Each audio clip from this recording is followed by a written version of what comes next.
ਵਾਹਿਗੁਰੂ। ਗੁਰੂ ਰੂਪ ਗੁਰੂ ਪਿਆਰੇ ਸਾਧ ਸੰਗਤ ਜੀ, ਵਾਹਿਗੁਰੂ ਜੀ ਕਾ ਖਾਲਸਾ, ਵਾਹਿਗੁਰੂ ਜੀ ਕੀ ਫਤਿਹ।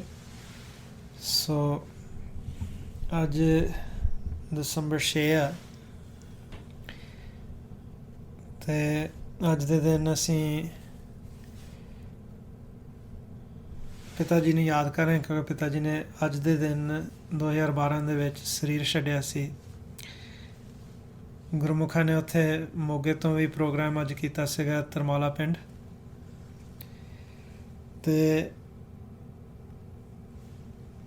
ਅੱਜ ਜੋ ਵਿਚਾਰ ਕਰਨੀ ਆ ਇਸੇ ਸੰਬੰਧ ਵਿੱਚ ਆ ਕਿ ਜਦੋਂ ਸਾਨੂੰ ਕਿਸੇ ਗੁਰਮੁਖਾਂ ਦੇ ਸੰਗਤ ਮਿਲ ਜਾਂਦੀ ਆ ਤੇ ਜੀਵਨ ਦੇ ਵਿੱਚ ਕਿਵੇਂ ਤਬਦੀਲੀ ਆਉਂਦੀ ਆ। ਕਿਉਂਕਿ ਜਦੋਂ ਅਸੀਂ ਸੰਗਤ ਤੋਂ ਪਹਿਲਾਂ ਜੀਵਨ ਗੁਜ਼ਾਰਦੇ ਆ, ਸਾਡਾ ਜਿਹੜਾ ਮਨ ਆ ਉਹ ਜ਼ਿਆਦਾਤਰ ਤ੍ਰੈਗੁਣਾਂ ਦੇ ਵਿੱਚ ਹੁੰਦਾ ਹੈ। ਜੇ ਇਸ ਮਾਰਗ 'ਤੇ ਚੱਲਦੇ ਵੀ ਹਾਂ, ਜੇ ਅਸੀਂ ਕਿਸੇ ਸੰਤਾਂ ਮਹਾਂਪੁਰਖਾਂ ਦੇ ਜਾਂ ਗੁਰਸਿੱਖਾਂ ਦੀ ਸੰਗਤ ਕੀਤੀ ਨਹੀਂ, ਕਈ ਵਾਰੀ ਅਸੀਂ ਆਪਣੀ ਕੋਸ਼ਿਸ਼ ਕਰਦੇ ਹਾਂ ਇਸ ਮਾਰਗ 'ਤੇ ਚੱਲਣ ਦੇ।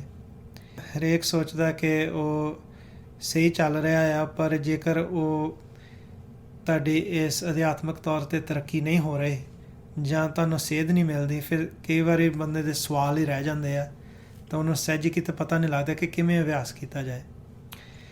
ਹੁਣ ਪਿਤਾ ਜੀ ਨੂੰ ਮਿਲਣ ਤੋਂ ਪਹਿਲਾਂ ਕਈਆਂ ਨੂੰ ਸ਼ਾਇਦ ਪਤਾ ਹੋਵੇ, ਮੈਂ ਕਈ ਮਹਾਂਪੁਰਖਾਂ ਦੀ ਸੰਗਤ ਕੀਤੀ ਅਤੇ ਇੱਕ ਜਗ੍ਹਾ ਰਿਹਾ ਵੀ ਜਿੱਥੇ ਉੱਥੇ ਦੇ ਜਿਹੜੇ ਗੁਰਮੁਖ ਬਾਹਰ ਚਲੇ ਗਏ ਅਤੇ ਮੈਂ ਫਿਰ ਉੱਥੇ ਸੋਚਦਾ ਰਿਹਾ ਕਿ ਕਿਵੇਂ ਅਭਿਆਸ ਕਰਨਾ, ਸੰਤਾਂ ਨੂੰ ਕਿਵੇਂ ਪੁੱਛਿਆ ਜਾਵੇ। ਉਹ ਤਾਂ ਚਲੇ ਗਏ ਇੱਥੋਂ, ਜਿਹੜੇ ਡੇਰੇ ਗਿਆ ਹੋਇਆ ਸੀਗਾ, ਅਤੇ ਉਦੋਂ ਮੈਨੂੰ ਸੇਧ ਨਹੀਂ ਮਿਲਦੀ ਸੀ ਕਿ ਅਭਿਆਸ ਕਿਵੇਂ ਕੀਤਾ ਜਾਏ। ਮਹਾਰਾਜ ਸ਼ੁਕਰ ਆ ਕਿ ਪਿਤਾ ਜੀ ਉਹਨਾਂ ਦੀ ਸੰਗਤ ਮਿਲੀ, ਜਿਸ ਦੁਆਰਾ ਮੈਨੂੰ ਫਿਰ ਭੇਦ ਮਿਲਿਆ। ਇਹ ਮੇਰੇ ਵਿਆਹ ਤੋਂ ਪਹਿਲਾਂ ਦੀ ਗੱਲ ਆ। ਉਦੋਂ ਹਜੇ ਪਹਿਲੀ ਵਾਰੀ ਉਸੇ ਸਾਲ ਪਿਤਾ ਜੀ ਦੇ ਦਰਸ਼ਨ ਕੀਤੇ ਸੀ ਅਤੇ ਮੈਨੂੰ ਪਤਾ ਲੱਗਿਆ ਸੀਗਾ ਕਿ ਇਹ ਮਾਰਗ ਸਹੀ ਦੱਸ ਰਿਹਾ ਸੱਚ ਦਾ, ਕਿਵੇਂ ਪ੍ਰਮਾਤਮਾ ਨੂੰ ਮਿਲਾਪ ਕਰਨਾ। ਪਰ ਸਹਿਜੇ ਕੀਤੇ ਆਮ ਜਿਹੜਾ ਜਗਿਆਸੂ ਆ, ਜੇ ਉਹਨੂੰ ਮਿਲੇ ਨਾ ਸੰਗਤ, ਜੇ ਉਹਨੂੰ ਕਿਸੇ ਗੁਰਮੁਖਾਂ ਦੇ ਸੰਗਤ ਨਾ ਮਿਲੇ ਅਤੇ ਉਹ ਆਪਣੀ ਮੱਤ ਦੁਆਰਾ ਭਗਤੀ ਕਰਦੇ, ਅਤੇ ਫਿਰ ਕਈ ਵਾਰੀ ਉਹ ਭਗਤੀ ਦੇ ਵਿੱਚ ਉਹਨਾਂ ਨੂੰ ਰੁਕਾਵਟਾਂ ਜਿਹੜੀਆਂ ਆਉਂਦੀਆਂ ਆ ਉਹ ਪਾਰ ਕਰਨੀਆਂ, ਫਿਰ ਉਹ ਸਿੱਖ ਨਹੀਂ ਸਕਦੇ। ਗੁਰਬਾਣੀ ਹੈ ਚੌਥੇ ਪਦ ਦੀ ਬਾਣੀ। ਜਿੰਨਾ ਚਿਰ ਅਸੀਂ ਸੰਗਤ ਨਹੀਂ ਗੁਰਸਿੱਖਾਂ ਦੀ ਕਰਦੇ ਹਾਂ, ਜਿਨ੍ਹਾਂ ਨੇ ਅਭਿਆਸ ਕੀਤਾ ਹੋਇਆ, ਅਸੀਂ ਤ੍ਰੈਗੁਣਾਂ ਦੇ ਵਿੱਚ ਹੁੰਦੇ ਹੋਏ ਸਮਝ ਨਹੀਂ ਸਕਦੇ ਪੂਰੀ ਤਰ੍ਹਾਂ ਕਿ ਗੁਰਬਾਣੀ ਗੁਰੂ ਸਾਨੂੰ ਕੀ ਸਮਝਾ ਰਿਹਾ ਹੈ। ਤਾਂ ਫਿਰ ਮਹਾਰਾਜ ਨੇ ਸਾਨੂੰ ਵਾਰ-ਵਾਰ ਗੁਰਬਾਣੀ ਵਿੱਚ ਹੀ ਦੱਸਿਆ ਹੈ ਕਿ ਸੰਗਤ ਕਰੋ, ਸੰਗਤ ਕਰੋਗੇ ਅਤੇ ਤੁਹਾਨੂੰ ਭੇਦ ਮਿਲੂਗਾ। ਅਤੇ ਇਹ ਗੁਰਬਾਣੀ ਵਿਚਾਰ ਦਾ ਉਹ ਆ ਜਿਹੜਾ ਗੁਰਮੁਖ ਆ। ਮਹਾਰਾਜ ਨੇ ਗੁਰਬਾਣੀ ਵਿੱਚ ਸਮਝਾਇਆ, ਕਹਿੰਦੇ ਬਾਣੀ ਬਿਰਲੋ ਵਿਚਾਰ ਸੀ, ਜੇ ਕੋ ਗੁਰਮੁਖ ਹੋਏ, ਇਹ ਬਾਣੀ ਮਹਾਂਪੁਰਖ ਕੀ ਨਿਜ ਘਰ ਵਾਸਾ ਹੋਏ। ਕਿ ਨਿਜ ਘਰ ਦੇ ਵਿੱਚ ਇਹਦਾ ਵਾਸਾ ਆ। ਜਿਹੜਾ ਗੁਰਮੁਖ ਅਭਿਆਸ ਕਰਕੇ ਆਪਣੇ ਮਨ ਨੂੰ ਨਿਜ ਘਰ ਵਿੱਚ ਬਿਠਾ ਚੁੱਕਾ ਆ, ਗੁਰਮਤਿ ਨੂੰ ਉਹਨੇ ਅੰਦਰ ਧਾਰਨ ਕਰ ਲਿਆ, ਉਹ ਗੁਰਮੁਖ ਹੁੰਦਾ ਹੋਇਆ, ਉਹ ਫਿਰ ਦੂਜਿਆਂ ਨੂੰ ਸਮਝਾ ਦਿੰਦਾ ਕਿ ਗੁਰਬਾਣੀ ਦੇ ਵਿੱਚ ਗੁਰੂ ਸਾਹਿਬ ਕੀ ਸਾਨੂੰ ਦੱਸਦੇ ਆ। ਕਿਉਂਕਿ ਕੋਈ ਵਿਰਲਾ ਹੀ ਵਿਚਾਰਦਾ ਅਤੇ ਉਹ ਗੁਰਮੁਖ ਹੀ ਵਿਚਾਰਦਾ ਆ। ਬਾਕੀ ਤੁਸੀਂ ਦੇਖੋਗੇ ਸੰਸਾਰ ਵਿੱਚ ਅੱਜ ਕੱਲ੍ਹ ਸਾਰੇ ਕਹਿੰਦੇ ਕਿ ਅਸੀਂ ਗੁਰਬਾਣੀ ਦੀ ਵਿਚਾਰ ਕਰਦੇ ਆ, ਗੁਰਬਾਣੀ ਦੀ ਵਿਚਾਰ ਕਰਦੇ, ਪਰ ਕਰਦੇ ਤ੍ਰੈਗੁਣਾਂ ਦੇ ਵਿੱਚ ਆ। ਫਿਰ ਆਪਸ ਵਿੱਚ ਹੀ ਉਹ ਲੜਦੇ ਆ, ਆਪਸ ਵਿੱਚ ਹੀ ਦੁਬਿਧਾ ਪੈਂਦੀ ਆ। ਜਿੰਨਾ ਚਿਰ ਤੱਕ ਅਸੀਂ ਸਹੀ ਮਾਇਨਿਆਂ ਵਿੱਚ ਸਮਝਦੇ ਨਹੀਂ ਕਿ ਮਹਾਰਾਜ ਕੀ ਕਹਿੰਦੇ ਆ, ਸਾਨੂੰ ਬਹੁਤ ਮੁਸ਼ਕਿਲ ਹੁੰਦਾ ਇੱਥੋਂ ਨਿਕਲਣ ਦਾ ਤ੍ਰੈਗੁਣਾਂ ਦੇ ਵਿੱਚੋਂ। ਅਤੇ ਤਾਂ ਹੀ ਜਦੋਂ ਅਸੀਂ ਇਸ ਮਾਰਗ 'ਤੇ ਚੱਲਦੇ ਹਾਂ, ਜਿੰਨੀ ਕੁ ਸਾਨੂੰ ਨੌਲੇਜ ਹੁੰਦੀ ਆ, ਜਿੰਨਾ ਕੁ ਸਾਨੂੰ ਭੇਦ ਮਿਲਦਾ ਆ, ਉਹ ਇੱਕ ਤਾਂ ਦੂਜਿਆਂ ਨੂੰ ਸਮਝਾਉਣਾ ਹੁੰਦਾ, ਆਪਣੇ ਮਨ 'ਤੇ ਲਾਗੂ ਕਰਨਾ ਹੁੰਦਾ ਆ।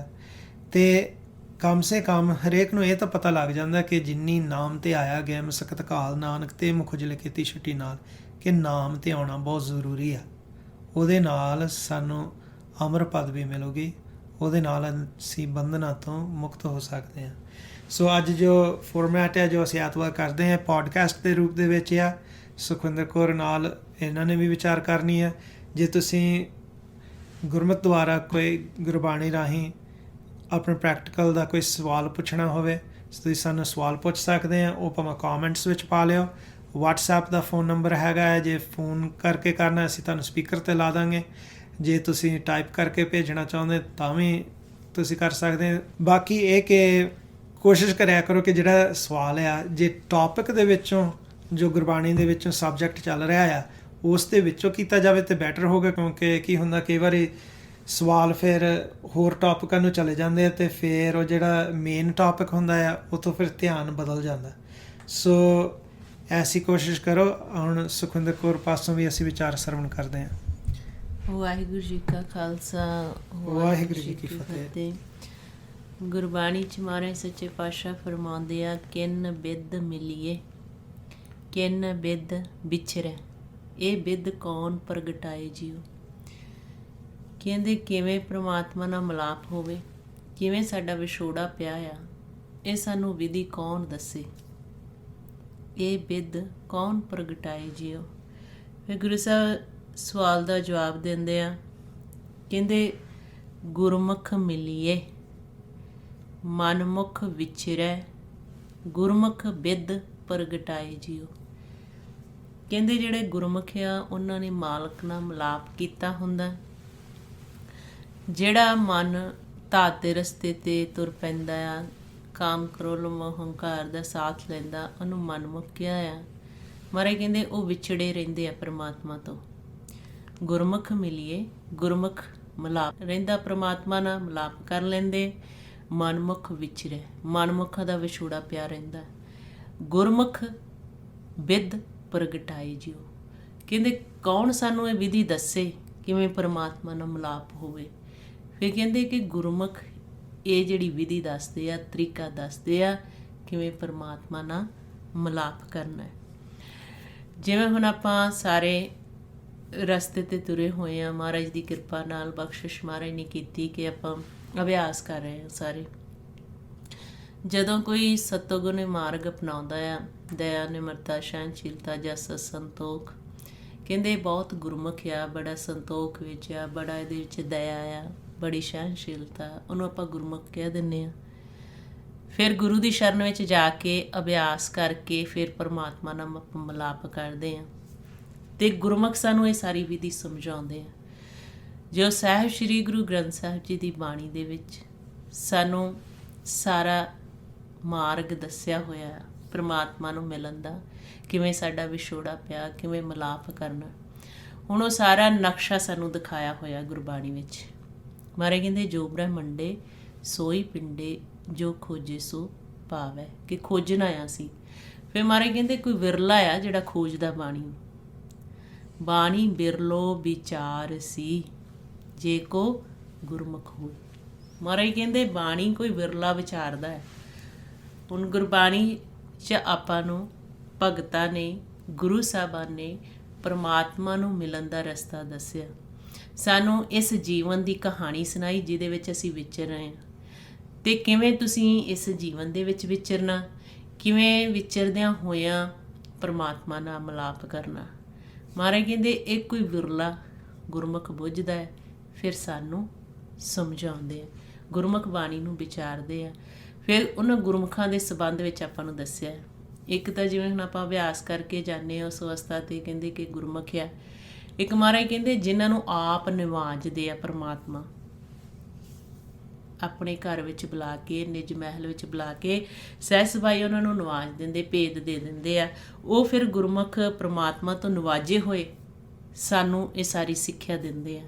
ਗੁਰੂ ਸਾਹਿਬ ਕਹਿੰਦੇ ਜਿਸੇ ਨਵਾਜੇ ਗੁਰਮੁਖ ਸਾਜੇ, ਜਿਨ੍ਹਾਂ ਨੂੰ ਮਾਲਕ ਆਪ ਜਨਾ ਕੇ ਇਹ ਸਾਰਾ ਖੇਲ ਭੇਦ ਦੇ ਕੇ ਭੇਜਦਾ, ਅਤੇ ਉਹ ਸਾਨੂੰ ਫਿਰ ਸਾਰਿਆਂ ਨੂੰ ਭੁੱਲਿਆ ਹੋਇਆਂ ਨੂੰ ਸਮਝਾਉਂਦੇ ਆ। ਮਹਾਰਾਜ ਕਹਿੰਦੇ ਉਹਨਾਂ ਦੀ ਕੀ ਅਵਸਥਾ ਆ। ਕਹਿੰਦੇ ਜਿਸੇ ਨਿਵਾਜੇ ਗੁਰਮੁਖ ਸਾਜੇ, ਨਾਮ ਵਸੈ ਤਿਸ ਅਨਹਦ ਵਾਜੇ। ਉਹਨਾਂ ਦਾ ਨਾਮ ਵਿੱਚ ਵਾਸਾ ਹੁੰਦਾ ਹੈ। ਫਿਰ ਮਹਾਰਾਜ ਕਹਿੰਦੇ ਤਿਸ ਹੀ ਸੁਖ ਤਿਸ ਹੀ ਠੁਕਰਾਈ, ਤਿਸੇ ਨ ਆਵੈ ਜਮ ਨੇੜਾ। ਕਹਿੰਦੇ ਕਿ ਐਸੇ ਗੁਰਮੁਖਾਂ ਦੇ ਫਿਰ ਸੰਬੰਧ ਸਾਨੂੰ ਸਮਝਾਇਆ ਜਿਨ੍ਹਾਂ ਨੂੰ ਪਰਮਾਤਮਾ ਆਪ ਨਿਵਾਜਦੇ ਆ। ਉਹ ਫਿਰ ਨਿਵਾਜੇ ਹੋਏ ਗੁਰਮੁਖ ਸਾਨੂੰ ਸਮਝਾਉਂਦੇ ਆ, ਜਿਵੇਂ ਪਿਤਾ ਜੀ ਨੇ ਉਹ ਸਾਨੂੰ ਸਾਰਾ ਖੇਲ ਸਮਝਾਇਆ, ਜਿਨ੍ਹਾਂ ਨੂੰ ਪਰਮਾਤਮਾ ਨੇ ਆਪ ਨਿਵਾਜਿਆ। ਉਹਨਾਂ ਨੇ ਫਿਰ ਸਾਨੂੰ ਗੁਰਬਾਣੀ ਦੀ ਵਿਚਾਰ ਸਿਖਾਈ, ਗੁਰਬਾਣੀ ਦੁਆਰਾ ਕਿਵੇਂ ਪਰਮਾਤਮਾ ਨੂੰ ਮਿਲਣਾ, ਕਿਵੇਂ ਅਭਿਆਸ ਆਪ ਕਰਨਾ ਤੇ ਕਿਵੇਂ ਦੂਜਿਆਂ ਨੂੰ ਅਭਿਆਸ ਕਰਾਉਣਾ।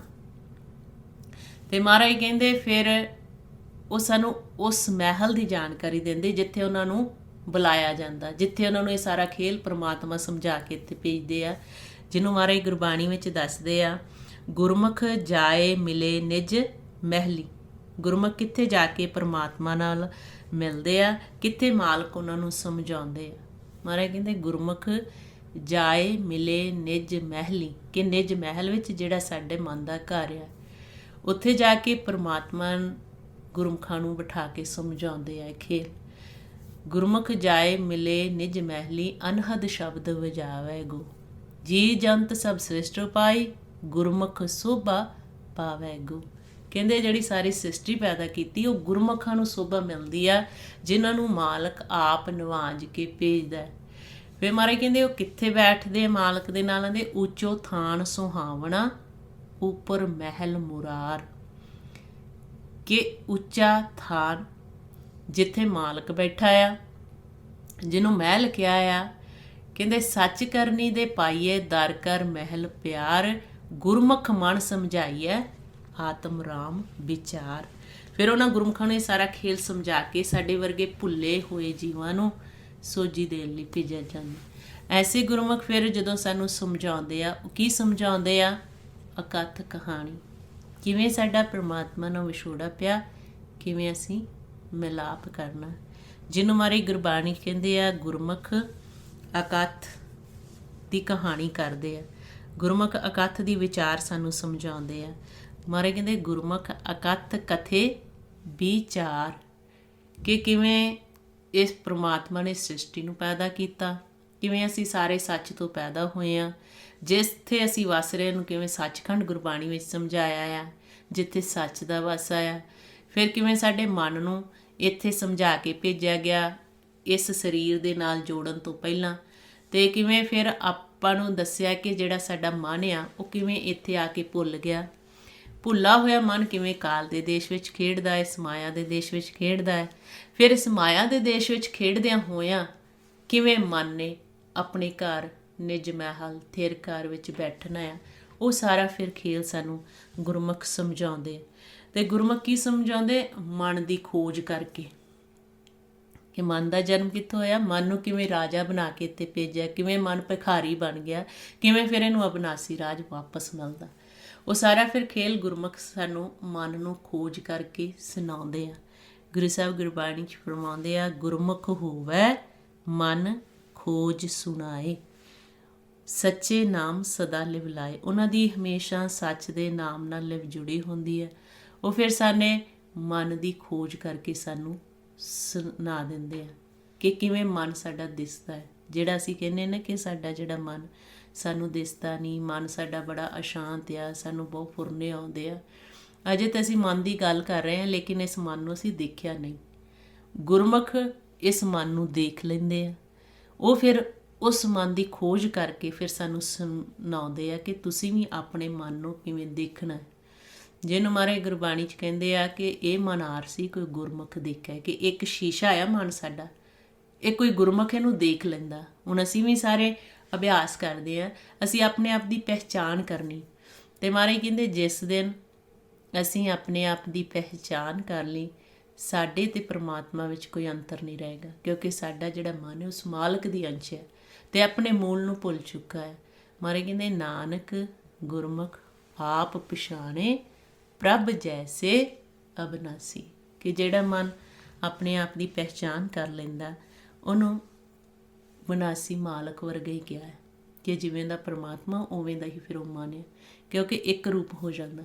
ਇਹ ਜਿਹੜਾ ਸਾਰਾ ਖੇਲ ਸਾਨੂੰ ਪਿਤਾ ਜੀ ਨੇ ਸਮਝਾਇਆ ਗੁਰਬਾਣੀ ਰਾਹੀਂ, ਜੋ ਆਪਾਂ ਹੁਣ ਵਿਚਾਰ ਕਰ ਰਹੇ ਹਾਂ, ਇਹ ਉਹਨਾਂ ਦੀ ਦਿੱਤੀ ਹੋਈ ਸਿੱਖਿਆ ਗੁਰਬਾਣੀ ਰਾਹੀਂ। ਉਹਨਾਂ ਨੇ ਸਾਨੂੰ ਸਤਿਗੁਰੂ ਦੇ ਲੜ ਨਾਲ ਲਾਇਆ, ਗੁਰਬਾਣੀ ਗੁਰੂ ਦੇ ਲੜ ਲਾਇਆ, ਕਿ ਗੁਰੂ ਸਾਹਿਬ ਦੀ ਬਾਣੀ ਦੀ ਕਸਵੱਟੀ ਦੁਆਰਾ ਕੋਈ ਵੀ ਵਿਚਾਰ ਤੁਸੀਂ ਪਰਖ ਨਹੀਂ। ਕਿਸੇ ਨੂੰ ਵੀ ਕੋਈ ਵੀ ਬੋਲਦਾ ਆ, ਕੋਈ ਵੀ ਵਿਚਾਰ ਕਰਦਾ, ਜੋ ਗੁਰਬਾਣੀ ਗੁਰੂ ਕਹਿ ਰਿਹਾ ਉਸ ਨੂੰ ਅਸੀਂ ਪਹਿਲ ਦੇਣੀ। ਸੋ ਉਹਨਾਂ ਨੇ ਸਾਨੂੰ ਸਤਿਗੁਰੂ ਦੇ ਲੜ ਲਾਇਆ, ਕਿਹਾ ਕਿ ਆਪ ਵੀ ਅਭਿਆਸ ਕਰੋ। ਕਿਉਂਕਿ ਉਹ ਦੇਖੋ ਹੁਣ ਆਪਾਂ ਜਦੋਂ ਅਭਿਆਸ ਕਰਦੇ ਹਾਂ, ਪ੍ਰੈਕਟੀਕਲ ਹੁੰਦੇ ਆ, ਬਹੁਤ ਸਾਰੇ ਪ੍ਰੈਕਟੀਕਲ ਹੁੰਦੇ ਆ। ਜਦੋਂ ਆਪਾਂ ਸਿਮਰਨ ਅਭਿਆਸ ਕਰਦੇ ਹਾਂ, ਜਿਹੜੇ ਆਪਾਂ ਅਨਹਦ ਸ਼ਬਦ ਦੀ ਗੱਲ ਕਰਦੇ ਹਾਂ, ਕਿ ਹਨ ਸ਼ਬਦ ਵੱਜਦੇ ਆ, ਘੁੰਗਰੂਆਂ ਦੀ ਆਵਾਜ਼ ਸੁਣਦੀ, ਰਬਾਬ ਦੀ ਆਵਾਜ਼ ਸੁਣਦੀ, ਸਹਿਜ ਧੁਨ ਸਾਨੂੰ ਸੁਣਦੀ ਆ, ਅੰਦਰੋਂ ਪਰਮਾਤਮਾ ਦੀ ਆਵਾਜ਼। ਪਰ ਜੇ ਅਸੀਂ ਆਪ ਸੁਣੀ ਹੋਊਗੀ, ਆਪ ਪ੍ਰੈਕਟੀਕਲ ਅਭਿਆਸ ਕੀਤਾ ਹੋਊਗਾ, ਫਿਰ ਸਾਨੂੰ ਦੂਜਿਆਂ ਨੂੰ ਦੱਸਣਾ ਬੜਾ ਸੌਖਾ ਹੋ ਜਾਂਦਾ। ਸੋ ਉਹਨਾਂ ਨੇ ਸਾਨੂੰ ਇਹੀ ਸਿਖਾਇਆ ਕਿ ਪਹਿਲਾਂ ਆਪ ਸ਼ਬਦ ਦੀ ਕਮਾਈ ਕਰੋ। ਪਰਮਾਤਮਾ ਤਾਂ ਹਮੇਸ਼ਾ ਹੀ ਵਸਦੇ ਆ, ਹਰ ਵਕਤ ਸਾਡੇ ਨਾਲ ਆ, ਲੇਕਿਨ ਅਸੀਂ ਨਹੀਂ ਦੇਖ ਰਹੇ ਪਰਮਾਤਮਾ ਨੂੰ, ਅਤੇ ਉਹਨੂੰ ਦੇਖਣ ਲਈ ਸ਼ਬਦ ਦੀ ਕਮਾਈ ਆ। ਸਾਨੂੰ ਇਹੀ ਸਿਖਾਇਆ ਗੁਰਮਤਿ ਮੁਤਾਬਕ ਗੁਰਬਾਣੀ ਦੁਆਰਾ ਕਿ ਸ਼ਬਦ ਦੀ ਕਮਾਈ ਕਰਨੀ, ਜਿਹੜਾ ਅਸੀਂ ਸਿਮਰਨ ਅਭਿਆਸ ਕਰਦੇ ਹਾਂ। ਜੋ ਗੁਰਬਾਣੀ 'ਚ ਆਪਾਂ ਨੂੰ ਦੱਸਿਆ ਹੈ, ਸਾਹਿਬ ਮੇਰਾ ਸਦਾ ਹੈ, ਦਿਸੈ ਸ਼ਬਦ ਕਮਾਏ। ਇਹ ਫਿਰ ਉਹ ਗੁਰਮੁਖ ਸਾਨੂੰ ਭੇਜ ਦਿੰਦੇ ਆ। ਐਸੇ ਗੁਰਮੁਖਾਂ ਦਾ ਵਿਛੋੜਾ ਫਿਰ ਸਾਡੇ ਨਾਲ ਕਦੇ ਨਹੀਂ ਪੈਂਦਾ। ਮਹਾਰਾਜ ਕਹਿੰਦੇ ਕਿ ਉਹ ਹਮੇਸ਼ਾ ਹੀ ਸਾਡੇ ਨਾਲ ਰਹਿੰਦੇ ਆ। ਜਦੋਂ ਹੁਣ ਮੈਂ ਪਿਤਾ ਜੀ ਦੇ ਨਾਲ ਰਹਿੰਦੀ ਸੀ, ਹਮੇਸ਼ਾ ਉਹ ਇਹੀ ਕਹਿੰਦੇ ਹੁੰਦੇ ਸੀ ਕਿ ਸਾਡਾ ਆਤਮਿਕ ਪਿਆਰ ਆ, ਸਰੀਰਾਂ ਦਾ ਨਹੀਂ, ਆਤਮਾ ਦਾ ਪਿਆਰ ਆ, ਅਤੇ ਉਹ ਸਦੀਵੀ ਰਹਿੰਦਾ ਆ। ਜੇ ਉਹ ਪਿਆਰ ਸਾਡਾ ਹੁੰਦਾ ਆ, ਉਹ ਫਿਰ ਕਦੇ ਵਿਛੋੜਾ ਨਹੀਂ ਪੈਂਦਾ। ਜੇ ਹੁਣ ਆਪਾਂ ਕਹਿ ਦਿੰਦੇ ਹਾਂ ਕਿ ਪਿਤਾ ਜੀ ਸਰੀਰ 'ਚ ਚਲੇ ਗਏ, ਸੱਚ ਨਾਲ ਭੇਦ ਹੋ ਗਏ, ਪਰ ਪਿਤਾ ਜੀ ਨੇ ਇਹੀ ਸਮਝਾਇਆ ਕਿ ਫਿਰ ਕਦੇ ਵਿਛੋੜਾ ਨਹੀਂ ਪੈਂਦਾ, ਕਿਉਂਕਿ ਉਹ ਵੀ ਸੱਚ ਦਾ ਰੂਪ ਹੈ, ਸਾਰਾ ਖੇਲ ਹੀ ਸੱਚ ਦਾ ਆ। ਅਤੇ ਜਦੋਂ ਤੁਸੀਂ ਵੀ ਅਭਿਆਸ ਕਰਨਾ, ਉਸ ਸੱਚ ਮਾਲਕ ਦਾ ਹੀ ਰੂਪ ਹੋਣਾ। ਜਿਹਨੂੰ ਮਹਾਰਾਜ ਕਹਿੰਦੇ, ਨਾਨਕ ਗੁਰਮੁਖ ਮਿਲ ਰਹੇ, ਫਿਰ ਵਿਛੋੜਾ ਕਦੇ ਨਾ ਹੋਏ। ਕਹਿੰਦੇ ਜਿਹੜਾ ਫਿਰ ਇੱਦਾਂ ਸੱਚ ਨਾਲ ਮਿਲ ਲੈਂਦਾ, ਫਿਰ ਉਹਨਾਂ ਦਾ ਕਦੇ ਵਿਛੋੜਾ ਨਹੀਂ ਪੈਂਦਾ। ਹਮੇਸ਼ਾ ਅਸੀਂ ਸੱਚ ਨੂੰ ਹਾਜ਼ਰ ਨਾਜ਼ਰ ਸਮਝਦੇ ਹਾਂ, ਮਾਲਕ ਦੇ ਸਨਮੁਖ ਰਹਿੰਦੇ ਹਾਂ, ਅਤੇ ਜਿਹੜਾ ਵੀ ਸੱਚ ਵਿੱਚ ਮਿਲ ਜਾਂਦਾ, ਇੱਕ ਰੂਪ ਹੋ ਜਾਂਦਾ। ਇਹ ਆਪਾਂ ਨੂੰ ਫਿਰ ਗੁਰਮੁਖਾਂ ਦੇ ਸੰਬੰਧ ਵਿੱਚ ਗੁਰਬਾਣੀ ਸਮਝਾਇਆ, ਜੋ ਪਿਤਾ ਜੀ ਨੇ ਸਾਨੂੰ ਗੁਰਬਾਣੀ ਦੁਆਰਾ ਸੇਧ ਦਿੱਤੇ। ਇੱਦਾਂ ਹੀ ਇੱਕ ਪੁਆਇੰਟ ਦੱਸਣਾ ਸੀਗਾ ਕਿ ਜਿਹੜਾ ਤੁਸੀਂ ਪਹਿਲਾਂ ਸ਼ਬਦ ਬੋਲਿਆ ਸੀ ਕਿ ਇਹ ਜਿਹੜੀ ਵਿਧੀ ਆ ਗੁਰਮੁਖ ਪ੍ਰਗਟ ਕਰਦੇ ਆ, ਗੁਰਮੁਖ ਵਿਦ ਪ੍ਰਗਟਾਏ ਜੀਓ, ਕਿ ਪਿਤਾ ਜੀ ਦੱਸਦੇ ਹੁੰਦੇ ਸੀ। ਹੁਣ ਜਿਵੇਂ ਕਈ ਇੱਦਾਂ ਕਹਿ ਦਿੰਦੇ ਆ ਕਿ ਨਾਮ ਜਪਾਉਣਾ, ਪੰਜ ਪਿਆਰੇ ਹੀ ਨਾਮ ਜਪਾ ਸਕਦੇ ਆ, ਉਹੀ ਸਾਸ ਗ੍ਰਾਸ ਜਾਂ ਸਾਸ ਸਿਮਰਨ ਦ੍ਰਿੜ ਕਰਵਾ ਸਕਦੇ ਆ। ਅਤੇ ਉਂਝ ਮਹਾਰਾਜ ਨੇ ਸਾਨੂੰ ਸਮਝਾਇਆ ਹੋਇਆ ਕਿ ਆਪ ਜਪੈ ਔਰੈ ਨਾਮ ਜਪਾਵੇ। ਜਿਹੜੇ ਗੁਰਸਿੱਖ ਆ ਉਹ ਆਪ ਜਪਦੇ ਆ ਅਤੇ ਦੂਜਿਆਂ ਨੂੰ ਜਪਾਉਂਦੇ ਆ। ਅਤੇ ਜਿਹੜੀ ਵਿਧੀ ਹੈ ਜਪਣ ਨੂੰ ਗੁਰਮੰਤਰ ਦੀ, ਜੇ ਅਸੀਂ ਸਾਸ ਗ੍ਰਾਸ ਜਾਂ ਸਾਸ ਰੋਮ ਰੋਮ ਸਿਮਰਨ, ਉਹ ਗੁਰਮੁਖ ਬਿਦ ਪ੍ਰਗਟ ਕਰ ਸਕਦੇ ਆ। ਇਹ ਤੁਸੀਂ ਜਵਾਬ ਦੇ ਸਕਦੇ ਜੇ ਕੋਈ ਤੁਹਾਨੂੰ ਇੱਦਾਂ ਕੋਈ ਪੁੱਛੇ ਕਿ ਇਹ ਤੁਸੀਂ ਕਿਵੇਂ ਦੱਸਦੇ ਆ ਸਾਸ ਗ੍ਰਾਸ ਸਿਮਰਨ, ਸਾਸ ਸਿਮਰਨ। ਗੁਰਬਾਣੀ ਦੇ ਵਿੱਚ ਸਾਨੂੰ ਮਹਾਰਾਜ ਨੇ ਦੱਸਿਆ ਕਿ ਗੁਰਮੁਖ ਇਹ ਬਿਦ ਪ੍ਰਗਟ ਕਰ ਸਕਦੇ ਆ। ਬਾਕੀ ਹੋਰ ਕਈ ਉੱਦਾਂ ਵਿਧੀਆਂ ਹੁੰਦੀਆਂ ਜਿੱਥੇ ਕਿਸੇ ਦਾ ਸਟੇਜ ਹੁੰਦੀ ਹੈ ਜਾਂ ਕਿਸੇ ਨੂੰ ਅਧਿਕਾਰ ਮਿਲਿਆ ਹੁੰਦਾ, ਉਹੀ ਦੱਸ ਸਕਦਾ। ਜਿਵੇਂ ਪੰਜ ਪਿਆਰੇ, ਉਹਨਾਂ ਕੋਲ ਅਧਿਕਾਰ ਹੁੰਦਾ ਆ, ਉਹਨਾਂ ਨੇ ਜੋਤ ਦਾ ਪ੍ਰਕਾਸ਼ ਕਰਨਾ ਹੁੰਦਾ, ਜੋਤ ਵਿਖਾ ਸਕਦੇ ਆ, ਜੋ ਪੂਰਨ ਪੰਜ ਪਿਆਰੇ ਆ। ਇੱਕ ਸਵਾਲ ਆਇਆ ਆ ਕਾਮੈਂਟਸ ਦੇ ਵਿੱਚ, ਗੁਰਮੁਖਾਂ ਨੇ ਕਿਹਾ ਹੋਇਆ ਕਿ ਆ ਸ਼ਬਦ ਆ, ਰਸਨਾ ਉਚਰੈ ਹਰ ਸਰਵਣੀ ਸੁਣੈ, ਸੋ ਉਧਰੈ ਮਿੱਤਾ, ਹਰ ਜਸ ਲਿਖੇ ਲਾਏ ਭਾਵਨੀ, ਸੇ ਹਸਤ ਪਵਿੱਤਾ, 68 ਤੀਰਥ ਮਜਨਾ, ਸਭ ਪੁੰਨ ਤਿਨ ਕੀਤਾ, ਸੰਸਾਰ ਸਾਗਰ ਤੇ ਉਧਰੇ ਵਿਖਿਆ ਗੜ ਜਿੱਤਾ, ਨਾਨਕ ਲੜ ਲਾਏ ਉਦਾਰਿਆਨ, ਦਿਓ ਸੇਵ ਅਮਿਤਾ। ਕਿ ਇਹਦੇ ਵਿਚਾਰ ਸਰਵਣ ਕਰਾਇਓ। ਮਹਾਰਾਜ ਨੇ ਸਾਨੂੰ ਸਮਝਾਇਆ ਹੋਇਆ ਕਿ ਰਸਨਾ ਉਚਰੈ ਹਰ ਸਰਵਣੀ ਸੁਣੇ, ਸੋ ਉਧਰੈ ਮਿੱਤਾ, ਕਿ ਜਿਹੜਾ ਆਪਣੀ ਰਸਨਾ ਦੁਆਰਾ ਪ੍ਰਮਾਤਮਾ ਦਾ ਨਾਮ ਜਪਦਾ ਆ, ਆਪਣੇ ਸਰਵਣਾਂ ਦੁਆਰਾ ਸੁਣਦਾ ਆ, ਕਹਿੰਦੇ ਉਹਦਾ ਉਧਾਰ ਹੁੰਦਾ ਆ। ਹਰ ਜਸ ਲਿਖੇ ਲਾਏ ਭਾਵਨੀ, ਸੇ ਹਸਤ ਪਵਿੱਤਾ। ਫਿਰ ਜਿਹੜਾ ਹਰੀ ਦਾ ਜਸ ਲਿਖਦਾ ਆ, ਹਰੀ ਦੀ ਉਸਤਤ ਲਿਖਦਾ ਹੋਵੇ, ਉਹਦੇ ਹੱਥ ਜਿਹੜੇ ਆ ਉਹ ਵੀ ਪਵਿੱਤਰ ਹੋ ਜਾਂਦੇ ਆ। 68 ਤੀਰਥ ਮਜਨਾ, ਸਭ ਪੁੰਨ ਤਿੰਨ ਕੀਤਾ, ਕਿ ਜਿਹੜੇ ਐਸੇ ਫਿਰ ਗੁਰਮੁਖ ਆ ਜਿਹੜੇ ਇਹਦਾ ਨਾਮ ਜਪਦੇ ਆ, ਨਾਮ ਨੂੰ ਸੁਣਦੇ ਆ, ਹਰੀ ਦਾ ਜਸ ਲਿਖਦੇ ਆ, ਕਹਿੰਦੇ ਕਿ ਉਹਨਾਂ ਨੂੰ 68 ਤੀਰਥਾਂ ਦਾ ਇਸ਼ਨਾਨ ਕਰਨ ਦਾ ਫਲ ਮਿਲਦਾ ਆ। ਉਹ ਸਾਰੇ 68 ਤੀਰਥਾਂ ਦਾ ਇਸ਼ਨਾਨ ਕਰਨ ਦਾ ਜਿਹੜਾ ਪੁੰਨ ਫਲ ਹੁੰਦਾ ਹੈ, ਜਿਹੜਾ ਸਮਝਿਆ ਜਾਂਦਾ ਕਿ 68 ਤੀਰਥ ਸਨਾਤਨ ਧਰਮ ਦੇ ਵਿੱਚ ਕਹਿ ਦਿੰਦੇ ਸੀਗੇ ਕਿ 68 ਤੀਰਥਾਂ ਦੇ ਤੁਸੀਂ ਯਾਤਰਾ ਕਰੋ, ਉਹ ਪੁੰਨ ਮਿਲਦਾ ਤੁਹਾਨੂੰ। ਇੱਥੇ ਮਹਾਰਾਜ ਨੇ ਸਾਨੂੰ ਸਮਝਾਇਆ ਕਿ 68 ਤੀਰਥਾਂ ਦਾ ਇਸ਼ਨਾਨ ਕਰਨ ਦਾ ਜਿਹੜਾ ਪੁੰਨ ਆ, ਉਹ ਉਹਨਾਂ ਗੁਰਮੁਖਾਂ ਨੂੰ ਮਿਲ ਜਾਂਦਾ ਸਿਰਫ ਕਿਉਂਕਿ ਉਹਨਾਂ ਨੇ ਨਾਮ ਜਪਿਆ, ਨਾਮ ਨੂੰ ਸੁਣਿਆ ਅਤੇ ਹਰੀ ਦਾ ਜਸ ਲਿਖਿਆ। ਹੁਣ ਸਾਡੇ ਬਹੁਤ ਚੰਗੇ ਭਾਗ ਹੈ ਕਿ ਪਿਤਾ ਜੀ ਦੇ ਅਸੀਂ ਸੰਗਤ ਕੀਤੀ। ਪਿਤਾ ਜੀ ਨੇ ਵੀ ਹਰੀ ਦਾ ਜਸ ਲਿਖਿਆ ਗੁਰਬਾਣੀ ਦੀ ਵਿਆਖਿਆ ਦੇ ਰੂਪ ਦੇ ਵਿੱਚ, ਜੋ ਉਹਨਾਂ ਨੇ ਬੁੱਕਾਂ ਲਿਖੀਆਂ ਜਾਂ ਬੁੱਕਾਂ ਦੇ ਵਿੱਚ ਜੋ ਕਥਾ ਕੀਤੀ ਆ ਉਹ ਲਿਖੀ ਗਈ। ਤੇ ਮਹਾਰਾਜ ਕਹਿੰਦੇ ਸੰਸਾਰ ਸਾਗਰ ਤੇ ਉਧਰੇ ਵਿਖਿਆ ਗੜ ਜਿੱਤਾ। ਤੇ ਸੰਸਾਰ ਸਾਗਰ ਭਾਵ ਸਾਗਰ ਜਿਸ ਦੇ ਵਿੱਚ ਅਸੀਂ ਤ੍ਰੈਗੁਣਾਂ ਦੇ ਵਿੱਚ ਫਸੇ ਹੋਏ ਹਾਂ, ਕਦੇ ਸਾਡਾ ਮਨ ਆ ਜਾਂਦਾ ਸਤੋਗੁਣ ਤੇ, ਕਦੇ ਚਲੇ ਜਾਂਦਾ ਰਜੋਗੁਣ ਤੇ, ਕਦੇ ਤਮੋਗੁਣ ਤੇ ਸਾਡਾ ਮਨ ਬੈਠਾ ਹੁੰਦਾ ਆ, ਇਹਨੂੰ ਭਵ ਸਾਗਰ ਕਹਿ ਦਿੱਤਾ। ਗੁਰਬਾਣੀ ਦੇ ਵਿੱਚ ਜਿਹੜਾ ਬਿਖ ਸਾਗਰ ਆ, ਜ਼ਹਿਰ ਦਾ ਸਾਗਰ, ਉਹ ਤਮੋਗੁਣ ਆ, ਅਗਨ ਸਾਗਰ ਹੈ ਰਜੋਗੁਣ, ਸਤੋਗੁਣ ਨੂੰ ਸੁਖ ਸਾਗਰ ਕਿਹਾ ਆ। ਇਹ ਤਿੰਨਾਂ ਨੂੰ ਮਿਲਾ ਕੇ ਭਵ ਸਾਗਰ ਬਣਦਾ, ਜਿਹੜਾ ਇੱਕ ਭਿਆਨਕ ਸਾਗਰ ਆ ਜਿਸ ਦੇ ਵਿੱਚ ਸਾਡਾ ਮਨ ਫਸਿਆ ਹੋਇਆ, ਨਿਕਲ ਨਹੀਂ ਸਕਦਾ। ਇਸ ਨੂੰ ਹੀ ਫਿਰ ਸੰਸਾਰ ਸਾਗਰ ਕਹਿ ਦਿੱਤਾ ਹੈ। ਮਹਾਰਾਜ ਕਹਿੰਦੇ ਸੰਸਾਰ ਸਾਗਰ ਤੇ ਉਧਰੇ ਵਿਖਿਆ ਗੜ ਜਿੱਤਾ, ਕਿ ਇਹ ਜਿਹੜਾ ਗੜ ਆ ਜਿਸ ਦੇ ਵਿੱਚ ਅਸੀਂ ਫਸੇ ਹੋਏ ਹਾਂ, ਸਾਡੇ ਸਰੀਰ ਦੇ ਵਿੱਚ ਹੁੰਦੇ ਹੋਏ ਜ਼ਹਿਰ ਦੀਆਂ ਲਹਿਰਾਂ ਚੱਲ ਰਹੀਆਂ ਹੋਈਆਂ ਇੱਥੇ ਸੰਸਾਰ ਦੇ ਵਿੱਚ, ਸੰਸਾਰ ਸਾਗਰ ਵਿੱਚ, ਭਵ ਸਾਗਰ ਦੇ ਵਿੱਚ, ਉੱਥੋਂ ਸਾਡਾ ਉਧਾਰ ਹੋ ਜਾਂਦਾ ਤੇ ਅਸੀਂ ਇਸ ਗੜ ਤੇ ਉੱਪਰ ਚੜ੍ਹ ਕੇ, ਇਸ ਸਰੀਰ ਤੋਂ ਉੱਪਰ ਉੱਠ ਕੇ ਅਸੀਂ ਇਸ ਖੇਡ ਨੂੰ ਜਿੱਤ ਜਾਂਦੇ ਹਾਂ। ਫਿਰ ਮਹਾਰਾਜ ਕਹਿੰਦੇ ਨਾਨਕ ਲੜ ਲਾਏ ਉਦਾਰਿਨ ਦਿਓ ਸੇਵ ਅਮਿਤਾ, ਕਿ ਜਦੋਂ ਅਸੀਂ ਫਿਰ ਪਰਮਾਤਮਾ ਦੇ ਲੜ ਲੱਗਦੇ ਹਾਂ, ਸਾਡਾ ਉਧਾਰ ਤਾਂ ਹੁੰਦਾ ਹੈ, ਦੂਜਿਆਂ ਨੂੰ ਵੀ ਅਸੀਂ ਬਚਾ ਲੈਂਦੇ ਹਾਂ। ਤੇ ਫਿਰ ਮਹਾਰਾਜ ਨੇ ਸਾਨੂੰ ਸਮਝਾ ਦਿੱਤਾ ਕਿ ਅਸੀਂ ਉਸ ਪਰਮਾਤਮਾ ਦੇ ਨਾਲ, ਦਿਓ ਕਹਿ ਦਿੱਤਾ ਪ੍ਰਭੂ ਨੂੰ, ਜੋ ਪਿਆਰਾ ਪ੍ਰਭੂ ਪਰਮਾਤਮਾ ਸਾਡਾ, ਅਸੀਂ ਉਸ ਅਮਿਤ ਅਰਥਾਤ ਕਿ ਉਹਦਾ ਕੋਈ ਅੰਤ ਨਹੀਂ ਹੈਗਾ, ਉਹ ਬੇਅੰਤ ਆ, ਉਸ ਦੇ ਨਾਲ ਸਦੀਵੀ ਜੁੜ ਜਾਂਦੇ ਹਾਂ ਤੇ ਅਸੀਂ ਵੀ ਹਮੇਸ਼ਾ ਲਈ ਅਮਰ ਹੋ ਜਾਂਦੇ ਹਾਂ। ਇੱਦਾਂ ਹੀ ਮਹਾਰਾਜ ਨੇ ਗੁਰਮੁਖਾਂ ਦੀ ਅਵਸਥਾ ਦੱਸੀ ਹੋਈ ਹੈ ਕਿ ਜਨਮ ਮਰਨ ਦੋਹੂ ਮੈਂ ਨਾਹੀਂ, ਜਨ ਪਰਉਪਕਾਰੀ ਆਏ, ਜੀ ਦਾਨ ਦੇ ਭਗਤੀ ਲਾਇਨ ਹਰ ਸਿਓ ਲੈਣ ਮਲਾਏ, ਕਿ ਜਿਹੜੇ ਗੁਰਮੁਖ ਜਨ ਹੁੰਦੇ ਆ ਉਹ ਸਪੈਸ਼ਲ ਜਿਹੜੇ ਇੱਦਾਂ ਭੇਜੇ ਜਾਂਦੇ ਆ ਸੰਸਾਰ ਵਿੱਚ, ਉਹ ਜਨਮ ਮਰਨ ਦੇ ਗੇੜ ਵਿੱਚ ਨਹੀਂ ਹੁੰਦੇ।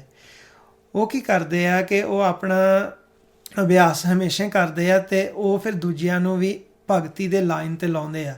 ਜੀ ਦਾਨ ਦੇ ਭਗਤੀ ਲਾਇਨ ਹਰ ਸਿਓ ਲੈਣ ਮਲਾਏ। ਪਿਤਾ ਜੀ ਨੂੰ ਵੀ ਕਈ ਪੁੱਛਦੇ ਹੁੰਦੇ ਸੀਗੇ ਕਿ ਤੁਸੀਂ ਕਿਵੇਂ ਪ੍ਰਾਪਤੀ ਕੀਤੀ, ਤੇ ਉਹ ਪੁੱਛਦੇ ਹੁੰਦੇ ਸੀਗੇ, ਪਿਤਾ ਜੀ ਫਿਰ ਦੱਸ ਦਿੰਦੇ ਹੁੰਦੇ ਸੀਗੇ, ਮਹਾਰਾਜ ਨੇ ਜਿਵੇਂ ਕਿਹਾ ਕਿ ਰੂਪ ਨ ਰੇਖ ਨ ਰੰਗ ਕਿਛ, ਰੂਪ ਨਾ ਰੇਖ ਨਾ ਰੰਗ ਕਿਛ ਤ੍ਰੈਗੁਣ ਤੇ ਪ੍ਰਭ ਭਿੰਨ, ਕਿ ਪ੍ਰਮਾਤਮਾ ਰੂਪ ਰੰਗ ਰੇਖ ਭੇਖ ਆਕਾਰ ਤੋਂ ਰਹਿਤ ਆ, ਉਹ ਤ੍ਰੈਗੁਣਾਂ ਤੋਂ ਭਿੰਨ ਆ। ਤਿਸੇ ਬੁਝਾਏ ਨਾਨਕਾ ਜਿਸ ਹੋਵੈ ਸੋ ਪ੍ਰਸੰਨ, ਕਿ ਜਿਸ ਤੇ ਪ੍ਰਮਾਤਮਾ ਖੁਸ਼ ਹੋ ਜਾਂਦੇ ਆ, ਜਿਸ ਤੇ ਪ੍ਰਸੰਨ ਹੋ ਜਾਂਦੇ ਆ, ਉਹਨੂੰ ਆਪਣਾ ਅਸਲੀ ਸਰੂਪ ਬੁਝਾ ਦਿੰਦੇ ਆ, ਉਹਨਾਂ ਨੂੰ ਆਪਣਾ ਆਪ ਵਿਖਾ ਦਿੰਦੇ ਆ, ਆਪਣੇ ਪ੍ਰਕਾਸ਼ ਦੇ ਦਰਸ਼ਨ ਕਰਾ ਦਿੰਦੇ ਆ। ਇਹ ਪਿਤਾ ਜੀ ਫਿਰ ਸਾਨੂੰ ਦੱਸਦੇ ਹੁੰਦੇ ਸੀਗੇ ਕਿ ਜਦੋਂ ਵੀ ਕੋਈ ਪੁੱਛਦਾ ਹੁੰਦਾ ਸੀ ਤੁਸੀਂ ਕਿਵੇਂ ਮਿਲਾਪ ਕੀਤਾ, ਕਹਿੰਦੇ ਜਿਹਦੇ ਤੇ ਪ੍ਰਸੰਨ ਹੋ ਜਾਂਦੇ ਆ ਉਹਨਾਂ ਨੂੰ ਆਪ ਹੀ ਉਹ ਆਪਣੇ ਨਾਲ ਮਿਲਾ ਦਿੰਦਾ। ਜਿਵੇਂ ਹੁਣ ਆਪਾਂ ਵਿਚਾਰ ਕੀਤੀ ਸੀ ਕਿ ਜਿਨ੍ਹਾਂ ਨੂੰ ਗੁਰਮੁਖ ਪਰਮਾਤਮਾ ਨਵਾਜਦੇ ਆ, ਸਾਜਦੇ ਆ, ਉਹਨਾਂ ਨੂੰ ਆਪਣਾ ਆਪ ਜਨਾ ਦਿੰਦੇ ਆ, ਸਾਰਾ ਖੇਲ ਭੇਦ ਦੇ ਦਿੰਦੇ, ਫਿਰ ਉਹ ਗੁਰਮੁਖ ਆਪਾਂ ਨੂੰ ਆ ਕੇ ਸਮਝਾਉਂਦੇ। ਤੇ ਮਹਾਰਾਜ ਕਹਿੰਦੇ ਐਸੇ ਗੁਰਮੁਖਾਂ ਨੂੰ ਧੰਨ ਕਿਹਾ ਗੁਰਬਾਣੀ ਵਿੱਚ, ਕਹਿੰਦੇ ਧੰਨ ਧੰਨ ਧੰਨ ਜਨ ਆਇਆ, ਜਿਸ ਪ੍ਰਸਾਦ ਸਭ ਜਗਤ ਤਰਾਇਆ। ਕਹਿੰਦੇ ਕਿ ਐਸੇ ਗੁਰਮੁਖਾਂ ਨੂੰ ਫਿਰ ਗੁਰਬਾਣੀ 'ਚ ਧੰਨ ਕਿਹਾ ਆ, ਧੰਨ ਧੰਨ ਧੰਨ ਕਿਹਾ ਆ। ਤੇ ਮਹਾਰਾਜ ਕਹਿੰਦੇ ਜਿਨ੍ਹਾਂ ਦੁਆਰਾ ਫਿਰ ਜਗਤ ਤਰਦਾ, ਕਹਿੰਦੇ ਜਨ ਆਵਣ ਕਾ ਇਹ ਸੁਆਓ, ਉਹ ਕਿਉਂਕਿ ਹਰੀ ਦੇ ਜਨ ਹੁੰਦੇ। ਤੇ ਮਹਾਰਾਜ ਕਹਿੰਦੇ ਉਹਨਾਂ ਦਾ ਆਉਣ ਦਾ ਮਕਸਦ ਹੀ ਇਹ ਹੁੰਦਾ ਆ, ਜਨ ਕੇ ਸੰਗ ਚਿੱਤ ਆਵੇ ਨਾਮ, ਉਹਨਾਂ ਦੇ ਨਾਂ ਜੁੜ ਕੇ ਸਾਨੂੰ ਵੀ ਪ੍ਰਮਾਤਮਾ ਦਾ ਨਾਮ ਚਿੱਤ ਆਉਂਦਾ, ਪ੍ਰਮਾਤਮਾ ਦਾ ਨਾਮ ਯਾਦ ਆਉਂਦਾ। ਮਹਾਰਾਜ ਕਹਿੰਦੇ ਆਪ ਮੁਕਤ ਮੁਕਤ ਕਰੇ ਸੰਸਾਰ, ਨਾਨਕ ਤਿਸ ਜਨ ਕੋ ਸਦਾ ਨਮਸਕਾਰ। ਐਸੇ ਗੁਰਮੁਖਾਂ ਨੂੰ ਫਿਰ ਮਹਾਰਾਜ ਕਹਿੰਦੇ ਕਿ ਉਹਨਾਂ ਨੂੰ ਸਦਾ ਹੀ ਨਮਸਕਾਰ ਆ, ਜਿਹੜੇ ਆਪ ਮੁਕਤ ਹੁੰਦੇ ਆ ਤੇ ਸਾਡੇ ਵਰਗੇ ਭੁੱਲੇ ਹੋਏ ਜੀਵਾਂ ਨੂੰ ਮੁਕਤ ਕਰਦੇ ਆ, ਗੁਰਬਾਣੀ ਰਾਹੀਂ ਭੇਦ ਦੇ ਕੇ ਉਸ ਰਸਤੇ ਤੇ ਤੋਰ ਦਿੰਦੇ ਆ। ਹੁਣ ਮੁਕਤੀ ਤੇ ਅਮਰ ਪਦਵੀ ਬਾਰੇ ਦੱਸੋ ਜੀ। ਇੱਕ ਹੁੰਦਾ ਮੁਕਤ, ਮਹਾਰਾਜ ਕਹਿੰਦੇ ਆ ਕਿ ਉਹ ਮੁਕਤ ਹੋ ਜਾਣਾ, ਫਿਰ ਇੱਕ ਅਮਰ ਪਦਵੀ ਬਾਰੇ ਦੱਸਿਆ ਕਿ ਅਮਰ ਹੋ ਜਾਣਾ। ਓਕੇ, ਸੋ ਮੁਕਤੀ ਦੇ ਦੋ ਅਰਥ ਹੁੰਦੇ ਆ ਗੁਰਬਾਣੀ ਦੇ ਵਿੱਚ। ਇੱਕ ਤਾਂ ਹੈਗੀ ਮੁਕਤੀ ਹੋਣੀ ਕਿ ਵਿਚਾਰਾਂ ਤੋਂ ਰਹਿਤ ਹੋਣਾ, ਜਿਹਨੂੰ ਮਹਾਰਾਜ ਕਹਿੰਦੇ ਆ ਵਿਚਾਰ ਮਾਰੇ ਤਰੇ ਤਾਰੇ ਉਲਟ ਜੋ ਨਾ ਆਵੇ, ਕਿ ਵਿਚਾਰਾਂ ਤੋਂ ਅਸੀਂ ਰਹਿਤ ਹੋ ਜਾਂਦੇ, ਭਵ ਸਾਗਰ ਨੂੰ ਅਸੀਂ ਪਾਰ ਕਰ ਲੈਂਦੇ ਹਾਂ ਤੇ ਅਸੀਂ ਵਿਚਾਰਾਂ ਤੋਂ ਮੁਕਤ ਹੋ ਗਏ, ਸੁਣ ਵਿੱਚ ਚਲੇ ਜਾਂਦੇ ਆਪਣੇ ਘਰ ਵਿੱਚ। ਹੁਣ ਮਹਾਰਾਜ ਨੇ ਫਿਰ ਸਾਨੂੰ ਸਮਝਾਇਆ ਹੋਇਆ ਕਿ ਰਾਜ ਨਾ ਚਾਹੂੰ, ਮੁਕਤ ਨਾ ਚਾਹੂੰ, ਮਨ ਪ੍ਰੀਤ ਚਰਨ ਕਮਲਾਰੇ, ਕਿ ਜਿਹੜੇ ਭਗਤ ਜਨ ਆ ਉਹ ਪ੍ਰਮਾਤਮਾ ਨੂੰ ਕਹਿੰਦੇ ਸਾਨੂੰ ਰਾਜ ਨਹੀਂ ਚਾਹੀਦਾ, ਸਾਨੂੰ ਮੁਕਤੀ ਚਾਹੀਦੀ ਨਹੀਂ, ਸਾਨੂੰ ਆਪਣੇ ਚਰਨਾਂ ਦੀ ਪ੍ਰੀਤੀ ਬਖਸ਼ ਕੇ ਜਿਹੜੇ ਤੁਹਾਡੇ ਚਰਨ ਆ ਉਹਨਾਂ ਦੇ ਨਾਲ ਸਾਡਾ ਪਿਆਰ ਬਣਿਆ ਰਵੇ, ਐਸੀ ਕਿਰਪਾ ਸਾਡੇ 'ਤੇ ਕਰੋ। ਸੋ ਉੱਥੇ ਕਹਿ ਦਿੱਤਾ ਕਿ ਮੁਕਤੀ ਅਸੀਂ ਲੈਣੀ ਨਹੀਂ। ਉਹ ਮੁਕਤੀ ਦੀ ਗੱਲ ਕੀਤੀ ਹੋਈ ਕਿ ਜਿੱਥੇ ਅਸੀਂ ਵਿਚਾਰਾਂ ਤੋਂ ਰਹਿਤ ਹੋ ਕੇ ਚਲੇ ਜਾਂਦੇ ਹਾਂ, ਸੁਣ ਵਿੱਚ ਸਮਾ ਜਾਂਦੇ, ਮੁੜ ਕੇ ਸਾਨੂੰ ਫੇਰ ਇੱਧਰ ਵਾਪਸ ਆਉਣਾ ਪੈਂਦਾ। ਹੁਣ ਸਾਨੂੰ ਪਤਾ ਲੱਗਦਾ ਕਿ ਪ੍ਰੈਕਟੀਕਲ ਆ, ਜੋ ਵੀ ਅਸੀਂ ਕਰਦੇ ਹਾਂ ਨਾ, ਅਸੀਂ ਇਸ ਵੇਲੇ ਸਿੱਖ ਰਹੇ ਹਾਂ ਕਿ ਮਰਨਾ ਕਿਵੇਂ ਆ। ਮਹਾਰਾਜ ਨੇ ਤਾਂ ਸਾਨੂੰ ਸਮਝਾਇਆ ਕਿ ਮੋਇਆ ਜਿਤ ਘਰ ਜਾਈਏ ਤਿਤ ਜੀਵਦਿਆਂ ਮਰ ਮਾਰ, ਕਿ ਜਿੰਦਿਆਂ ਜੀ ਉਸ ਘਰ ਵਿੱਚ ਜਾਓ ਜਿੱਥੇ ਮੌਤ ਤੋਂ ਬਾਅਦ ਜਾਣਾ ਆ। ਇਹ ਅਸੀਂ ਸਿੱਖ ਰਹੇ ਹਾਂ, ਪਹਿਲਾਂ ਮਰਨ ਕਬੂਲ ਕਰ ਜੀਵਨ ਕੀ ਛੜ ਆਸ। ਤਾਂ ਹੀ ਮਹਾਰਾਜ ਕਹਿੰਦੇ ਪਹਿਲਾਂ ਮਰਨਾ ਕਬੂਲ ਕਰ ਲਓ। ਅਸੀਂ ਆਪਣੇ ਮਨ ਨੂੰ ਸ਼ਬਦ ਦੁਆਰਾ ਮਾਰ ਰਹੇ ਹਾਂ। ਜਦੋਂ ਅਸੀਂ ਇਹਦਾ ਅਭਿਆਸ ਕਰਦੇ ਹਾਂ ਅਸੀਂ ਸੁਣ ਵਿੱਚ ਚਲੇ ਜਾਂਦੇ, ਪਰ ਸਾਨੂੰ ਪਤਾ ਲੱਗਦਾ ਕਿ ਪ੍ਰੈਕਟੀਕਲ ਆ ਕਿ ਸੁਣ ਵਿੱਚੋਂ ਅਸੀਂ ਦੁਬਾਰਾ ਫਿਰ ਇੱਧਰ ਆਉਂਦੇ ਹਾਂ।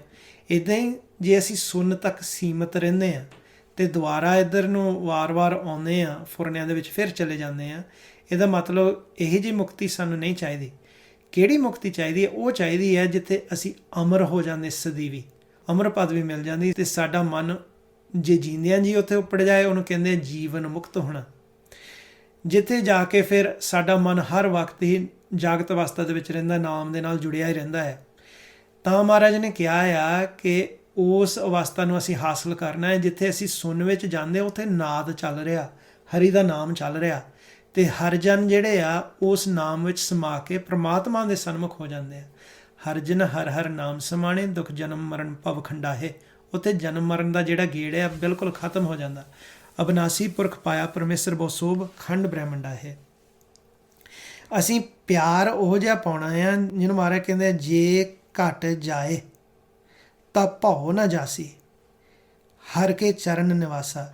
ਹਰੀ ਦੇ ਚਰਨ, ਗੁਰੂ ਦੇ ਚਰਨ ਹੈ ਉਹਨਾਂ ਦਾ ਨਾਮ, ਜਿਹਨੂੰ ਮਹਾਰਾਜ ਕਹਿੰਦੇ ਗੁਰ ਕੇ ਚਰਨ ਸਿਰੇਵਣੇ, ਤੀਰਥ ਹਰ ਕਾ ਨਾਉ, ਅੱਗੇ ਦਰਗਾਹ ਮੰਨੀਏ ਮਿਲੇ ਨਥਾਵੇਂ ਥਾਉ। ਕਿ ਜਿਹੜਾ ਗੁਰੂ ਦੇ ਚਰਨ ਨੇ ਪਕੜ ਲੈਂਦਾ ਉਹ ਹੈ ਹਰੀ ਦਾ ਨਾਮ, ਉਹ ਤੀਰਥ ਆ, ਉਸ ਦੇ ਨਾਲ ਅਸੀਂ ਸੁਰਤੀ ਜੋੜਨੀ ਆ। ਅਤੇ ਅਸੀਂ ਜੋੜਨੀ ਇਸ ਤਰੀਕੇ ਦੇ ਨਾਲ ਆ ਕਿ ਜੇ ਸਾਡਾ ਸਰੀਰ ਵੀ ਬਿਨਸ ਜਾਏ, ਸਾਡਾ ਪਿਆਰ ਨਾ ਟੁੱਟੇ। ਜੇ ਘਟ ਜਾਏ ਤਾਂ ਭਾਉ ਨਾ ਜਾਸੀ, ਹਰ ਕੇ ਚਰਨ ਨਿਵਾਸਾ। ਉਸ ਫਿਰ ਹਰੀ ਦੇ ਚਰਨਾਂ ਦੇ ਵਿੱਚ ਸਦੀਵੀ ਸਾਡਾ ਨਿਵਾਸ ਹੋ ਜਾਊਗਾ। ਅਤੇ ਮਹਾਰਾਜ ਕਹਿੰਦੇ ਕਬੀਰ ਚਰਨ ਕਮਲ ਕੀ ਮੌਜ ਕੋ ਕੋਹ ਕੈਸੇ ਅਨੁਮਾਨ, ਕਹਿਬੇ ਕੋ ਸੋਭਾ ਨਹੀਂ ਦੇਖਾ ਹੀ ਪ੍ਰਵਾਨ। ਕਿ ਉਸ ਦੀ ਫਿਰ ਮਹਿਮਾ ਬਿਆਨ ਕਰਨੀ ਹੀ ਮੁਸ਼ਕਲ ਆ। ਗੁਰਮੁਖ ਦੱਸ ਦਿੰਦੇ ਆ ਕਿ ਇੱਦਾਂ ਉੱਥੇ ਪਹੁੰਚਣਾ ਤੁਹਾਨੂੰ ਆਨੰਦ ਆਊਗਾ, ਪਰ ਕਿੰਨਾ ਆਨੰਦ ਆਊਗਾ ਉਹ ਬਿਆਨ ਨਹੀਂ ਕੀਤਾ ਜਾ ਸਕਦਾ। ਅਸੀਂ ਉੱਥੇ ਤੱਕ ਉੱਪੜਨਾ ਆ, ਉਹਨੂੰ ਕਹਿੰਦੇ ਆ ਅਮਰ ਪਦਵੀ। ਸੋ ਅਸਲ ਵਿੱਚ ਟਾਈਮ ਹੋ ਗਿਆ, ਅੱਜ 21 ਸਵਾਲ ਆਇਆ ਅਤੇ ਅਸੀਂ ਫਿਰ ਸਮਾਪਤੀ ਕਰੀਏ ਜਾਂ ਹੋਰ ਵਿਚਾਰ ਕਰਨੀ? ਵਾਹਿਗੁਰੂ ਜੀ। ਇਹੀ ਆਪਾਂ ਨੂੰ ਗੁਰਬਾਣੀ ਵਿੱਚ ਸਮਝਾਇਆ ਵਾਰ-ਵਾਰ ਕਿ ਕਈ ਕਹਿ ਦਿੰਦੇ ਆ ਕਿ ਮੁਕਤੀ ਤਾਂ ਕਿਹਾ ਹੀ ਨਹੀਂ। ਜਦੋਂ ਸਵਾਲ ਹੁੰਦਾ ਆ ਕਹਿੰਦੇ ਮੁਕਤੀ ਤਾਂ ਕਿਹਾ ਹੀ ਨਹੀਂ, ਤੁਸੀਂ ਕਹਿੰਦੇ ਮੁਕਤ ਹੋਣਾ, ਮੁਕਤੀ ਤਾਂ ਉਹਨਾਂ ਨੇ ਮੰਗੀ ਨਹੀਂ। ਅਤੇ ਮਹਾਰਾਜ ਕਹਿੰਦੇ ਮੁਕਤ ਹੋ ਜਾਂਦੇ ਆ ਜਦੋਂ ਤੁਸੀਂ ਸਿਮਰਨ ਕਰਦੇ, ਸੇ ਮੁਕਤ ਭੈ ਜਿਨ ਹਰਿ ਧਿਆਇਆ ਜੀ, ਤਿੰਨ ਟੂਟੀ ਜਮ ਕੀ ਫਾਸੀ। ਜਿਵੇਂ ਹੁਣ ਗੁਰਮੁਖਾਂ ਨੇ ਦੱਸਿਆ ਕਿ ਜੀਵਨ ਮੁਕਤ ਹੋਣਾ, ਅਤੇ ਜਦੋਂ ਸਾਡੇ ਪ੍ਰੀਤ ਹੀ ਪੈ ਗਈ ਪਰਮਾਤਮਾ ਨਾਲ, ਚਰਨਾਂ ਨਾਲ, ਕਿਉਂਕਿ ਅਰਦਾਸ ਅਸੀਂ ਕਰਦੇ ਹਾਂ। ਕਈ ਵਾਰੀ ਹੁੰਦਾ ਹੈ ਕਿ ਤੁਸੀਂ ਆਪਾਂ ਅਭਿਆਸ ਕਰਦੇ ਹਾਂ, ਮਨ ਨਹੀਂ ਵੀ ਲੱਗਦਾ, ਫਿਰ ਅਸੀਂ ਕੋਸ਼ਿਸ਼ ਕਰੀ ਜਾਂਦੇ ਵਾਰ-ਵਾਰ। ਹਮੇਸ਼ਾ ਮਨ ਨੂੰ ਚੜ੍ਹਦੀ ਕਲਾ ਵਿੱਚ ਰੱਖਣਾ ਹੁੰਦਾ। ਕਈ ਵਾਰ ਹੁੰਦਾ ਕਿ ਅਸੀਂ ਕਰ ਲਿਆ ਸਿਮਰਨ, ਫਿਰ ਮਨ 'ਚ ਫੁਰਨੇ ਆ ਗਏ, ਫਿਰ ਉੱਧਰ ਨੂੰ ਤੁਰ ਪਿਆ ਮਾਇਆ ਦੇ ਦੇਸ਼ ਨੂੰ। ਇੱਥੇ ਫਿਰ ਕੀ ਹੁੰਦਾ, ਮਹਾਰਾਜ ਨੇ ਆਪਾਂ ਨੂੰ ਤਰੀਕਾ ਦੱਸਿਆ ਹੈ ਕਿ ਇਹ ਮਨ ਨੂੰ ਵੱਸ ਕਰ ਸਕਦੇ ਆਪਾਂ। ਇਹ ਮਨੂਆ ਕਿਉਂ ਕਰ ਵੱਸ ਆਵੇ, ਕਿਉਂਕਿ ਸਾਰੇ ਅਸੀਂ ਮਨ ਤੋਂ ਦੁਖੀ ਹਾਂ, ਬਹੁਤ ਭੈੜੇ ਫੁਰਨੇ ਵਿਚਾਰ ਆਉਂਦੇ, ਕਈ ਸਵਾਲ ਆਉਂਦੇ ਕਿ ਬੜੇ ਮਾੜੇ ਖਿਆਲ ਆਉਂਦੇ ਆ। ਇਹਨਾਂ ਮਾੜੇ ਖਿਆਲਾਂ ਨੂੰ ਰੋਕੀਏ ਕਿਵੇਂ? ਅਤੇ ਉਹ ਆਪਾਂ ਨੂੰ ਫਿਰ ਵਿਧੀ ਸਮਝਾਈ ਹੈ। ਜਿਵੇਂ ਗੁਰਮੁਖਾਂ ਨੇ ਸਵਾਲ ਵੀ ਕੀਤਾ ਸੀ, ਰਸਨਾ ਦੁਆਰਾ ਰਸਨਾ ਉਚਰੈ, ਕਿ ਰਸਨਾ ਦੁਆਰਾ ਉਚਾਰਨਾ ਬੋਲਣਾ ਅਤੇ ਸਰਵਣਾ ਦੁਆਰਾ ਸੁਣਨਾ। ਉਹ ਫਿਰ ਵਿਧੀ ਹੈ ਧੁਨ ਮੈਂ ਧਿਆਨ। ਮਹਾਰਾਜ ਨੇ ਆਪਾਂ ਨੂੰ ਦੱਸਿਆ ਧਿਆਨ ਮੈਂ ਜਾਣਿਆ ਗੁਰਮੁਖ ਕਥ ਕਹਾਣੀ। ਧੁਨ ਕਹਿੰਦੇ ਆਵਾਜ਼ ਨੂੰ, ਜਦੋਂ ਅਸੀਂ ਕੋਸ਼ਿਸ਼ ਕਰੀ ਜਾਂਦੇ ਆਪਣੀ ਆਵਾਜ਼ ਨੂੰ ਬੋਲ ਕੇ ਸੁਣੀ ਜਾਂਦੇ, ਵਾਹ ਗੁਰੂ ਵਾਹਿਗੁਰੂ। ਜਦੋਂ ਅਸੀਂ ਵਾਰ-ਵਾਰ ਆਪਣੀ ਆਵਾਜ਼ ਨੂੰ ਬੋਲ-ਬੋਲ ਕੇ ਸੁਣਦੇ ਹਾਂ, ਰਸਨਾ ਨੂੰ ਉਚਾਰਦੇ ਹਾਂ ਅਤੇ ਕੰਨਾਂ ਦੁਆਰਾ ਸੁਣਦੇ ਹਾਂ, ਫਿਰ ਮਹਾਰਾਜ ਕਹਿੰਦੇ ਧਿਆਨ 'ਚ ਜਾਣਾ ਹੈ। ਧਿਆਨ ਤੋਂ ਫਿਰ ਸਾਡੀ ਸਾਰੀ ਖੇਲ ਸ਼ੁਰੂ ਹੋਣੀ ਹੈ। ਜਦੋਂ ਅਸੀਂ ਵਿਚਾਰਾਂ ਤੋਂ ਰਹਿਤ ਹੋ ਗਏ, ਜਦੋਂ ਅਸੀਂ ਸਿਮਰਨ ਕਰ ਕਰਕੇ ਮੁਕਤ ਹੋ ਗਏ, ਫੁਰਨਿਆਂ ਤੋਂ ਰਹਿਤ ਹੋ ਗਏ, ਜਿਵੇਂ ਗੁਰਮੁਖਾਂ ਨੇ ਸਮਝਾਇਆ, ਉਹ ਮੁਕਤੀ ਨਹੀਂ, ਫਿਰ ਸੁਣਨ 'ਚ ਆ ਜਾਂਦੇ, ਫਿਰ ਮਾਇਆ ਦੇ ਦੇਸ਼ ਵਿੱਚ ਆਪਾਂ ਚਲੇ ਜਾਂਦੇ ਹਾਂ। ਇਸ ਤਰੀਕੇ ਨਾਲ ਕਿ ਤਾਂ ਹੀ ਮਹਾਰਾਜ ਨੇ ਗੁਰਬਾਣੀ 'ਚ ਦੱਸਿਆ ਸੀ ਅਰਦਾਸ ਕਰਨੀ ਹੈ। ਮਹਾਰਾਜ ਕਹਿੰਦੇ ਇੱਕ ਨਾਨਕ ਕੀ ਅਰਦਾਸ, ਜੇ ਤਿਦ ਭਾਵਸੀ ਮੈਂ ਦੀਜੈ ਨਾਮ ਨਿਵਾਸ, ਹਰ ਗੁਣ ਗਾਵਸੀ। ਫਿਰ ਮਹਾਰਾਜ ਕਹਿੰਦੇ ਕੀ ਅਰਦਾਸ ਕਰਨੀ ਆ, ਕੀ ਮੰਗ ਕਰਨੀ ਮਾਲਕ ਅੱਗੇ? ਨਾਮ ਦੀ। ਵਿਣ ਤੁਧ ਹੋਰ ਜੇ ਮੰਗਣਾ, ਸਿਰ ਦੁੱਖਾਂ ਕੇ ਦੁੱਖ, ਦੇਹੁ ਨਾਮ ਸੰਤੋਖੀਆ, ਉਤਰੇ ਮਨ ਕੀ ਭੁੱਖ। ਕਿ ਨਾਮ ਦੁਆਰਾ ਹੀ ਸਾਡੇ ਮਨ ਦੀ ਭੁੱਖ, ਅਸੀਂ ਇਹੀ ਵਸਾਉਣਾ ਮਨ ਦੇ ਵਿੱਚ ਕਿ ਜਿਹੜੇ ਸਾਡੇ ਮਨ ਦੀ ਖੁਰਾਕ ਹੈ ਉਹ ਨਾਮ ਆ। ਹੋਰ ਸੰਸਾਰੀ ਦੁਨਿਆਵੀ ਚੀਜ਼ਾਂ ਨਾਲ ਮਨ ਦੀ ਭੁੱਖ ਨਹੀਂ ਲੈਣੀ। ਇਹ ਤਾਂ ਅਸੀਂ ਕਰਮ ਕਰਨਾ ਆ, ਜ਼ਰੂਰੀ ਆ ਤਨ ਨੂੰ ਪਾਲਣ ਵਾਸਤੇ, ਲੇਕਿਨ ਜਿਹੜੀ ਮਨ ਦੀ ਭੁੱਖ ਆ, ਮਨ ਦਾ ਟਿਕਾਊ ਆ, ਉਹ ਸਿਰਫ ਨਾਮ ਨਾਲ ਹੀ ਹੋਣਾ। ਜਿਹੜਾ ਹੁਣ ਆਪਾਂ ਦੇਖਦੇ ਹਾਂ ਕਿ ਘਰਾਂ 'ਚ ਕਲੇਸ਼ ਆ, ਸਹਿਣਸ਼ੀਲਤਾ ਖਤਮ ਹੋ ਰਹੀ ਆ, ਵਿਚਾਰਾਂ ਦਾ ਟਕਰਾਅ ਆ, ਇਹ ਸਾਰਾ ਹੀ ਸਾਨੂੰ ਮਹਾਰਾਜ ਨੇ ਸੋਝੀ ਦਿੱਤੀ ਆ ਕਿ ਤੁਸੀਂ ਕਿਵੇਂ ਵਿਚਾਰਾਂ ਦਾ ਟਕਰਾਅ ਰੋਕ ਸਕਦੇ ਆ, ਕਿਵੇਂ ਤੁਸੀਂ ਸਹਿਜ ਸੰਤੋਖ ਵਿੱਚ ਆ ਸਕਦੇ। ਉਹ ਸਾਰੀ ਸਾਨੂੰ ਸੋਝੀ ਮਹਾਰਾਜ ਬਖਸ਼ਿਸ਼ ਕਰਦੇ ਆ। ਸੋ ਜੋ ਗੁਰੂ ਸਾਹਿਬ ਆਪਾਂ ਨੂੰ ਸਮਝਾਉਂਦੇ ਆ, ਅਸੀਂ ਉਸ 'ਤੇ ਚੱਲਾਂਗੇ। ਗੁਰਬਾਣੀ ਦਾ ਜਿਹੜਾ ਵਿਚਾਰ ਹੈ ਉਹਨੂੰ ਮਨ ਵਿੱਚ ਵਸਾਉਣਾ। ਸੋ ਫਿਰ ਵਾਹਿਗੁਰੂ ਬਖਸ਼ਿਸ਼ ਕਰਦੇ ਆ। ਸੋ ਇੱਦਾਂ ਹੀ ਜਿਵੇਂ ਹੁਣ ਸੁਖਿੰਦਰ ਕੌਰ ਕਹਿ ਰਹੇ ਸੀ ਕਿ ਨਾਮ ਦੇ ਵਿੱਚ ਨਿਵਾਸ ਹੋਣਾ ਚਾਹੀਦਾ, ਇੱਦਾਂ ਮਹਾਰਾਜ ਨੇ ਸਾਨੂੰ ਸਮਝਾਇਆ ਕਿ ਮੈਂ ਦੀਜੇ ਨਾਮ ਨਿਵਾਸ। ਇਹਦੇ ਨਾਮ ਦੇ ਵਿੱਚ ਨਿਵਾਸ, ਹਰੀ ਦੇ ਚਰਨਾਂ ਵਿੱਚ ਨਿਵਾਸ, ਉਹ ਇੱਕੋ ਹੀ ਗੱਲ ਹੈ ਕਿ ਹਰੀ ਦੇ ਚਰਨ ਹੈ ਹੀ ਨਾਮ ਆ। ਸੋ ਕਰਨ ਲੱਗੇ ਸੀ ਸਮਾਪਤੀ, ਪਰ ਗੁਰਮੁਖਾਂ ਨੇ ਸਵਾਲ ਪੁੱਛ ਲਏ। ਸੋ ਇੱਕ ਸਵਾਲ ਮੈਂ ਪਹਿਲਾਂ ਲੈ ਲੈਂਦਾ। Waheguru ji, how to keep up on this path with all challenges. So ਸਵਾਲ ਇਹ ਆ, ਪੰਜਾਬੀ ਦੇ ਵਿੱਚ ਦੱਸ ਦਿੰਦਾ ਕਿ ਇਸ ਮਾਰਗ 'ਤੇ ਕਿਵੇਂ ਅਸੀਂ ਚੱਲੀ ਜਾਣਾ ਜਦੋਂ ਕਿ ਇੰਨੇ ਰਾਹ 'ਚ ਵੱਖ-ਵੱਖ ਚੈਲੰਜ ਆਉਂਦੇ ਆ, ਰੁਕਾਵਟਾਂ ਆਉਂਦੀਆਂ ਆ, ਵੱਖ-ਵੱਖ ਗੱਲਾਂ ਹੁੰਦੀਆਂ ਮਾਇਆ ਦੇ ਵਿੱਚ, ਕਿਵੇਂ ਅਸੀਂ ਚੱਲਣਾ ਇਸ ਮਾਰਗ 'ਤੇ। ਸਾਡਾ ਜਿਹੜਾ ਇਹ ਮਾਰਗ ਸੌਖਾ ਹੋ ਜਾਂਦਾ ਜੇਕਰ ਸਾਡਾ ਗੋਲ ਜਿਹੜਾ ਆ ਉਹ ਹੈ ਪ੍ਰਮਾਤਮਾ ਨਾਲ ਮਿਲਾਪ। ਉਹ ਅਸੀਂ ਆਪਣੇ ਮਨ ਵਿੱਚ ਯਾਦ ਰੱਖੀਏ ਕਿ ਅਸੀਂ ਆਏ ਹਾਂ ਪ੍ਰਮਾਤਮਾ ਨਾਲ ਮਿਲਾਪ ਕਰਨਾ। ਜਦੋਂ ਸਾਡਾ ਮਨ ਖੱਬੇ ਜਾਂ ਸੱਜੇ ਮਾੜਾ ਵੀ ਇੱਦਾਂ ਦੇਖਣ ਲੱਗ ਪੈਂਦਾ ਕਿ ਆਹ ਪਹਿਲਾਂ ਮੈਂ ਹਾਸਲ ਕਰ ਲਵਾਂ, ਆਹ ਕਰ ਲਵਾਂ, ਫਿਰ ਉਹ ਜਿਹੜਾ ਗੋਲ ਆ ਉਹ ਥੋੜ੍ਹਾ ਜਿਹਾ ਪਾਸੇ ਹੋ ਜਾਂਦਾ ਸਾਡੇ 'ਤੇ। ਅਤੇ ਅਸੀਂ ਕੋਸ਼ਿਸ਼ ਕਰਨੀ ਹੈ ਕਿ ਇਹ ਆਪਣੇ ਮਨ 'ਚ ਧਾਰਨ ਕਰਕੇ ਰੱਖਣਾ ਕਿ ਪ੍ਰਮਾਤਮਾ ਨਾਲ ਮਿਲਾਪ ਕਰਨਾ, ਬਾਕੀ ਸਭ ਮਾਇਆ। ਫਿਰ ਜਦੋਂ ਅਸੀਂ ਗੁਰਬਾਣੀ ਪੜ੍ਹਦੇ ਹਾਂ, ਜਿੱਦਾਂ ਗੁਰਮੁਖਾਂ ਨੇ ਸਮਝਾਇਆ ਹੋਇਆ, ਗੁਰਬਾਣੀ ਦੇ ਵਿੱਚ ਭਗਤਾਂ ਨੇ ਦੱਸਿਆ ਹੋਇਆ, ਗੁਰੂ ਸਾਹਿਬਾਨ ਨੇ ਦੱਸਿਆ ਹੋਇਆ ਕਿ ਇਹ ਮਾਇਆ ਆ। ਅਸੀਂ ਇੱਥੇ ਆ ਚੁੱਕੇ ਹਾਂ। ਜਿੱਦਾਂ ਹੁਣ ਸਾਡਾ ਜਨਮ ਚੱਲ ਰਿਹਾ ਹੈ, ਇਸ ਤੋਂ ਪਹਿਲਾਂ ਅਸੀਂ ਕਿੰਨੀ ਵਾਰ ਅੱਗੇ ਵੀ ਆ ਚੁੱਕੇ ਹਾਂ। ਅਸੀਂ ਹੁਣ ਇਸ ਮਾਰਗ 'ਤੇ ਚੱਲ ਰਹੇ ਹਾਂ ਅਤੇ ਅਸੀਂ ਜਿੰਨਾ ਚਿਰ ਤੱਕ ਪ੍ਰਮਾਤਮਾ ਦੇ ਵਿੱਚ ਅਭੇਦ ਨਹੀਂ ਹੁੰਦੇ, ਸਾਨੂੰ ਦੁਬਾਰਾ ਫਿਰ ਆਉਣਾ ਪਊਗਾ। ਅਤੇ ਜੇਕਰ ਅਸੀਂ ਇਹ ਮੌਕਾ ਗਵਾ ਬੈਠੇ ਸਿਰਫ ਮਾਇਆ ਦੇ ਚੈਲੰਜਸ ਕਾਰਨ, ਅਤੇ ਉਹ ਫਿਰ ਸਾਨੂੰ ਦੁਬਾਰਾ ਇੱਥੇ ਆਉਣਾ ਪਊਗਾ। ਕੀ ਪਤਾ ਕਿਹੋ ਜਿਹੀ ਸਿਚੁਏਸ਼ਨ ਉਦੋਂ ਹੋਵੇ। ਤਾਂ ਹੀ ਇਹ ਲਾਹਾ ਹੁਣ ਲੈ ਲਈਏ। ਤਾਂ ਹੀ ਮਹਾਰਾਜ ਕਹਿੰਦੇ ਆ ਕਿ ਹੁਣ ਵੇਲਾ ਆ, ਵੇਲਾ ਹੈ ਇਹ ਕਿ ਅਸੀਂ ਪ੍ਰਮਾਤਮਾ ਨੂੰ ਮਿਲਣਾ ਆ। ਇਹੀ ਸਭ ਤੋਂ ਵਧੀਆ ਮੌਕਾ ਆ। ਭਈ ਪ੍ਰਾਪਤ ਮਨੁੱਖ ਦੇ ਹੋਰੀਆ, ਗੋਬਿੰਦ ਮਿਲਣ ਕੀ ਇਹ ਤੇਰੀ ਵਾਰੀ ਆ। ਜੇਕਰ ਅਸੀਂ ਉਸ ਗੋਲ ਨੂੰ, ਸਾਡੇ ਜਿਹੜਾ ਐਂਡ ਸਟੇਟ ਆ ਜਿੱਥੇ ਅਸੀਂ ਪ੍ਰਮਾਤਮਾ ਦੇ ਵਿੱਚ ਅਭੇਦ ਹੋਣਾ, ਉਹ ਯਾਦ ਰੱਖੀਏ, ਫਿਰ ਸਾਨੂੰ ਕੋਈ ਵੀ ਰੁਕਾਵਟ ਜਿਹੜੀ ਰਾਹ 'ਚ ਵੀ ਆਵੇ, ਅਸੀਂ ਮੱਲੋ ਮੱਲੀ ਉਹਨੂੰ ਪਾਰ ਕਰਾਂਗੇ। ਇਹ ਭੁੱਲਣਾ ਨਹੀਂ ਕਦੇ। ਸੋ ਹਾਂਜੀ, ਇੱਕ ਸਵਾਲ ਹੋਰ ਆਇਆ, ਕਹਿੰਦੇ ਗੁਰਮੁਖ ਕੇ ਵਾਹਿਗੁਰੂ ਸਿਮਰਨ ਕਰਦੇ ਠੰਡ ਬਹੁਤ ਲੱਗਣ ਲੱਗ ਜਾਂਦੀ ਹੈ, ਇਹ ਕਿਉਂ ਹੁੰਦਾ ਹੈ ਵਾਹਿਗੁਰੂ? ਹਾਂਜੀ, ਜਦੋਂ ਆਪਾਂ ਅਭਿਆਸ ਕਰਦੇ ਹਾਂ, ਸਾਡੇ ਗੁਰਬਾਣੀ ਵਿੱਚ ਦੱਸਿਆ ਚੰਦਰਮਾ ਅਤੇ ਸੂਰਜ ਆ। ਸੱਜੇ ਨੇਤਰ ਨੂੰ ਸੂਰਜ ਕਿਹਾ ਆ, ਖੱਬੇ ਨੂੰ ਚੰਦਰਮਾ। ਜਿਹੜੀਆਂ ਸਾਡੀਆਂ ਨਾਸਕਾਂ ਵੀ ਆ, ਇਹਨਾਂ ਨੂੰ ਇੱਕ ਪਾਸੇ ਨੂੰ ਸੂਰਜ ਅਤੇ ਇੱਕ ਪਾਸੇ ਨੂੰ ਚੰਦਰਮਾ ਕਿਹਾ। ਕਈ ਵਾਰੀ ਹੁੰਦਾ ਸਹਿਜ ਸੁਭਾਈ ਆਪਾਂ ਅਭਿਆਸ ਕਰਦੇ ਹਾਂ, ਸਾਡਾ ਧਿਆਨ ਖੱਬੇ ਪਾਸੇ ਚਲਾ ਜਾਂਦਾ, ਫਿਰ ਸਾਨੂੰ ਠੰਡ ਲੱਗਣ ਲੱਗ ਪੈਂਦੀ, ਉਹ ਠੰਡਾ ਆ। ਤਾਂ ਕਈ ਵਾਰੀ ਕਈਆਂ ਨੂੰ ਤਾਂ ਕੰਬਣੀ ਆਉਣੀ ਸ਼ੁਰੂ ਹੋ ਜਾਂਦੀ। ਤਾਂ ਕਈ ਵਾਰੀ ਜੇ ਧਿਆਨ ਸੱਜੇ ਪਾਸੇ ਜ਼ਿਆਦਾ ਲੱਗ ਜੇ, ਸਹਿਜ-ਸੁਭਾਈ ਲੱਗਦਾ, ਅਸੀਂ ਆਪ ਨਹੀਂ ਲਾ ਰਹੇ ਹੁੰਦੇ, ਪਰ ਜਦੋਂ ਅਸੀਂ ਗੁਰੂ ਮੰਤਰ ਦਾ ਅਭਿਆਸ ਕਰਦੇ ਹੁੰਦੇ ਹਾਂ ਕਈ ਵਾਰੀ ਸਹਿਜ-ਸੁਭਾਈ ਫੁਰਨਾ ਰੁਕ ਜਾਂਦਾ, ਉਧਰ ਨੂੰ ਧਿਆਨ ਚਲਾ ਜਾਂਦਾ, ਗਰਮੈਸ਼ ਸਾਨੂੰ ਸ਼ੁਰੂ ਹੋ ਜਾਂਦੀ ਹੈ ਜਦੋਂ ਸੂਰਜ ਵਾਲੇ ਪਾਸੇ ਲੱਗ ਜਾਂਦਾ ਹੈ ਧਿਆਨ ਸੱਜੇ ਪਾਸੇ। ਸੋ ਆਪਾਂ ਨੂੰ ਫਿਰ ਗੁਰਬਾਣੀ ਵਿੱਚ ਸਮਝਾਇਆ ਹੈ ਕਿ ਕਿਵੇਂ ਤੁਸੀਂ ਸਮ ਕਰਨਾ। ਇਹ ਜਿਹੜੀਆਂ ਸਾਡੀਆਂ ਨਾਸਿਕਾਂ, ਇਹਨਾਂ ਦਾ ਸੰਤੁਲਨ ਵਿਗੜਿਆ ਹੋਇਆ, ਇਹਨਾਂ ਨੂੰ ਕਿਵੇਂ ਸਮ ਕਰਨਾ ਹੈ। ਫਿਰ ਜਦੋਂ ਇੱਦਾਂ ਤੁਹਾਨੂੰ ਮਹਿਸੂਸ ਹੁੰਦਾ ਹੈ ਕਿ ਬਹੁਤ ਕੰਬਣੀ ਆਉਂਦੀ ਜਾਂ ਠੰਡ ਲੱਗਦੀ, ਉਸ ਵਕਤ ਕੀ ਕਰਨਾ ਹੁੰਦਾ ਹੈ? ਪ੍ਰਾਗ 'ਤੇ ਇਸ਼ਨਾਨ ਕਰਨਾ ਹੁੰਦਾ। ਗੁਰਬਾਣੀ 'ਚ ਮਹਾਰਾਜ ਆਪਾਂ ਨੂੰ ਭੇਜ ਦਿੰਦੇ ਆ, ਈੜਾ ਪਿੰਗਲਾ ਔਰ ਸੁਖਮਨਾ ਤੀਨ ਬਸੈ ਇਕਠਾਈ, ਬੈਨੀ ਸੰਗਮ ਤੇ ਪ੍ਰਾਗ ਹੈ, ਮਨ ਮਜਨ ਕਰੇ ਤਥਾਈ, ਸੰਤੋ ਤਹਾਂ ਨਿਰੰਜਨ ਰਾਮ ਹੈ। ਕੀ ਕਰਨਾ ਹੁੰਦਾ ਕਿ ਜਿੱਥੇ ਸਾਡੀ ਐਨਕ ਦੀ ਟੇਕ ਲੱਗਦੀ, ਇੱਥੇ ਪ੍ਰਾਗ ਇਹਨੂੰ ਕਿਹਾ ਹੈ, ਤ੍ਰਿਕੁਟੀ ਵੀ ਕਿਹਾ। ਜਦੋਂ ਅੱਗੇ 3 ਨਦੀਆਂ ਦਾ ਸੰਗਮ ਆ, 3 ਜਿਹੜੀਆਂ ਨਾੜੀਆਂ ਮਿਲਦੀਆਂ ਨੂੰ ਤ੍ਰਿਕੁਟੀ ਕਿਹਾ। ਅੱਗੇ ਜਾ ਕੇ ਸੁਖਮਨਾ ਬੰਦ ਹੋ ਜਾਂਦੀ ਆ ਤਾਂ 2 ਰਹਿ ਜਾਂਦੀਆਂ ਨਾੜੀਆਂ, ਉਹਨੂੰ ਪ੍ਰਾਗ ਕਿਹਾ। ਇਹਨਾਂ ਨੂੰ ਗੰਗਾ ਜਮਨਾ ਵੀ ਗੁਰਬਾਣੀ ਦੇ ਵਿੱਚ ਕਿਹਾ। ਇਹ ਖੋਜ ਜਿਹੜੀ ਗੁਰਮੁਖ ਸਾਨੂੰ ਕਰਕੇ ਦੱਸਦੇ ਆ, ਸਰੀਰ ਦੀ ਜਿਹੜੀ ਖੋਜ ਹੈ। ਫਿਰ ਜਦੋਂ ਇੱਥੇ ਧਿਆਨ ਲਾ ਕੇ ਜਿੱਥੇ ਪ੍ਰਾਗ ਹੈ ਸਾਡੇ ਨੱਕ ਦੀ ਐਨਕ ਦੀ ਟੇਕ 'ਤੇ, ਉੱਤੇ ਨੂੰ ਵਾਹਿਗੁਰੂ ਵਾਹਿਗੁਰੂ ਸੁਰਤੀ ਦੁਆਰਾ ਸਿਰਫ ਓਨੀ ਕੁ ਜਗ੍ਹਾ 'ਤੇ ਜਦੋਂ ਆਪਾਂ ਸੰਤੁਲਨ ਠੀਕ ਕਰਨਾ ਹੁੰਦਾ ਹੈ ਨਾਸਕਾਂ ਦਾ, ਸਵਾਸ ਰੋਕ ਕੇ ਓਨੀ ਕੁ ਜਗ੍ਹਾ 'ਤੇ ਸਿਮਰਨ ਕਰਨਾ ਹੁੰਦਾ। ਫਿਰ ਕੀ ਹੁੰਦਾ ਹੈ? ਸੰਤੁਲਨ ਠੀਕ ਹੋ ਜਾਂਦਾ, ਫਿਰ ਠੰਡ ਨਹੀਂ ਲੱਗਦੀ, ਫਿਰ ਬਰਾਬਰ ਹੋ ਜਾਂਦਾ, ਸਮ ਹੋ ਜਾਂਦਾ। ਹਾਂਜੀ, ਤੇ ਪਾਉਣ ਵੀ ਉਨੇ ਚਿਰ ਹੀ ਰੋਕਣੀ ਹੈ ਜਿੰਨਾ ਤੁਸੀਂ ਕੰਫਰਟੇਬਲ ਹੈ। ਹਾਂ, ਤਕਲੀਫ ਨਾ ਹੋਵੇ ਸਰੀਰ ਨੂੰ। ਸਿਰਫ ਉੱਥੇ ਰੋਕ ਰੋਕ ਕੇ ਜਿਵੇਂ ਜਿਵੇਂ ਆਪਾਂ ਸਿਮਰਨ ਕਰੋਗੇ, ਉਹ ਫਿਰ ਜਿਹੜੀਆਂ ਨਾਸਕਾਂ ਦਾ ਸਾਡਾ ਸੰਤੁਲਨ ਆ ਉਹ ਠੀਕ ਹੋ ਜਾਂਦਾ। ਹਾਂਜੀ ਹਾਂਜੀ, ਇੱਕ ਸਵਾਲ ਹੋ ਰਿਹਾ, ਕਹਿੰਦੇ Waheguru ji, when you see someone in dreams who already passed away, what's that? Please explain about it.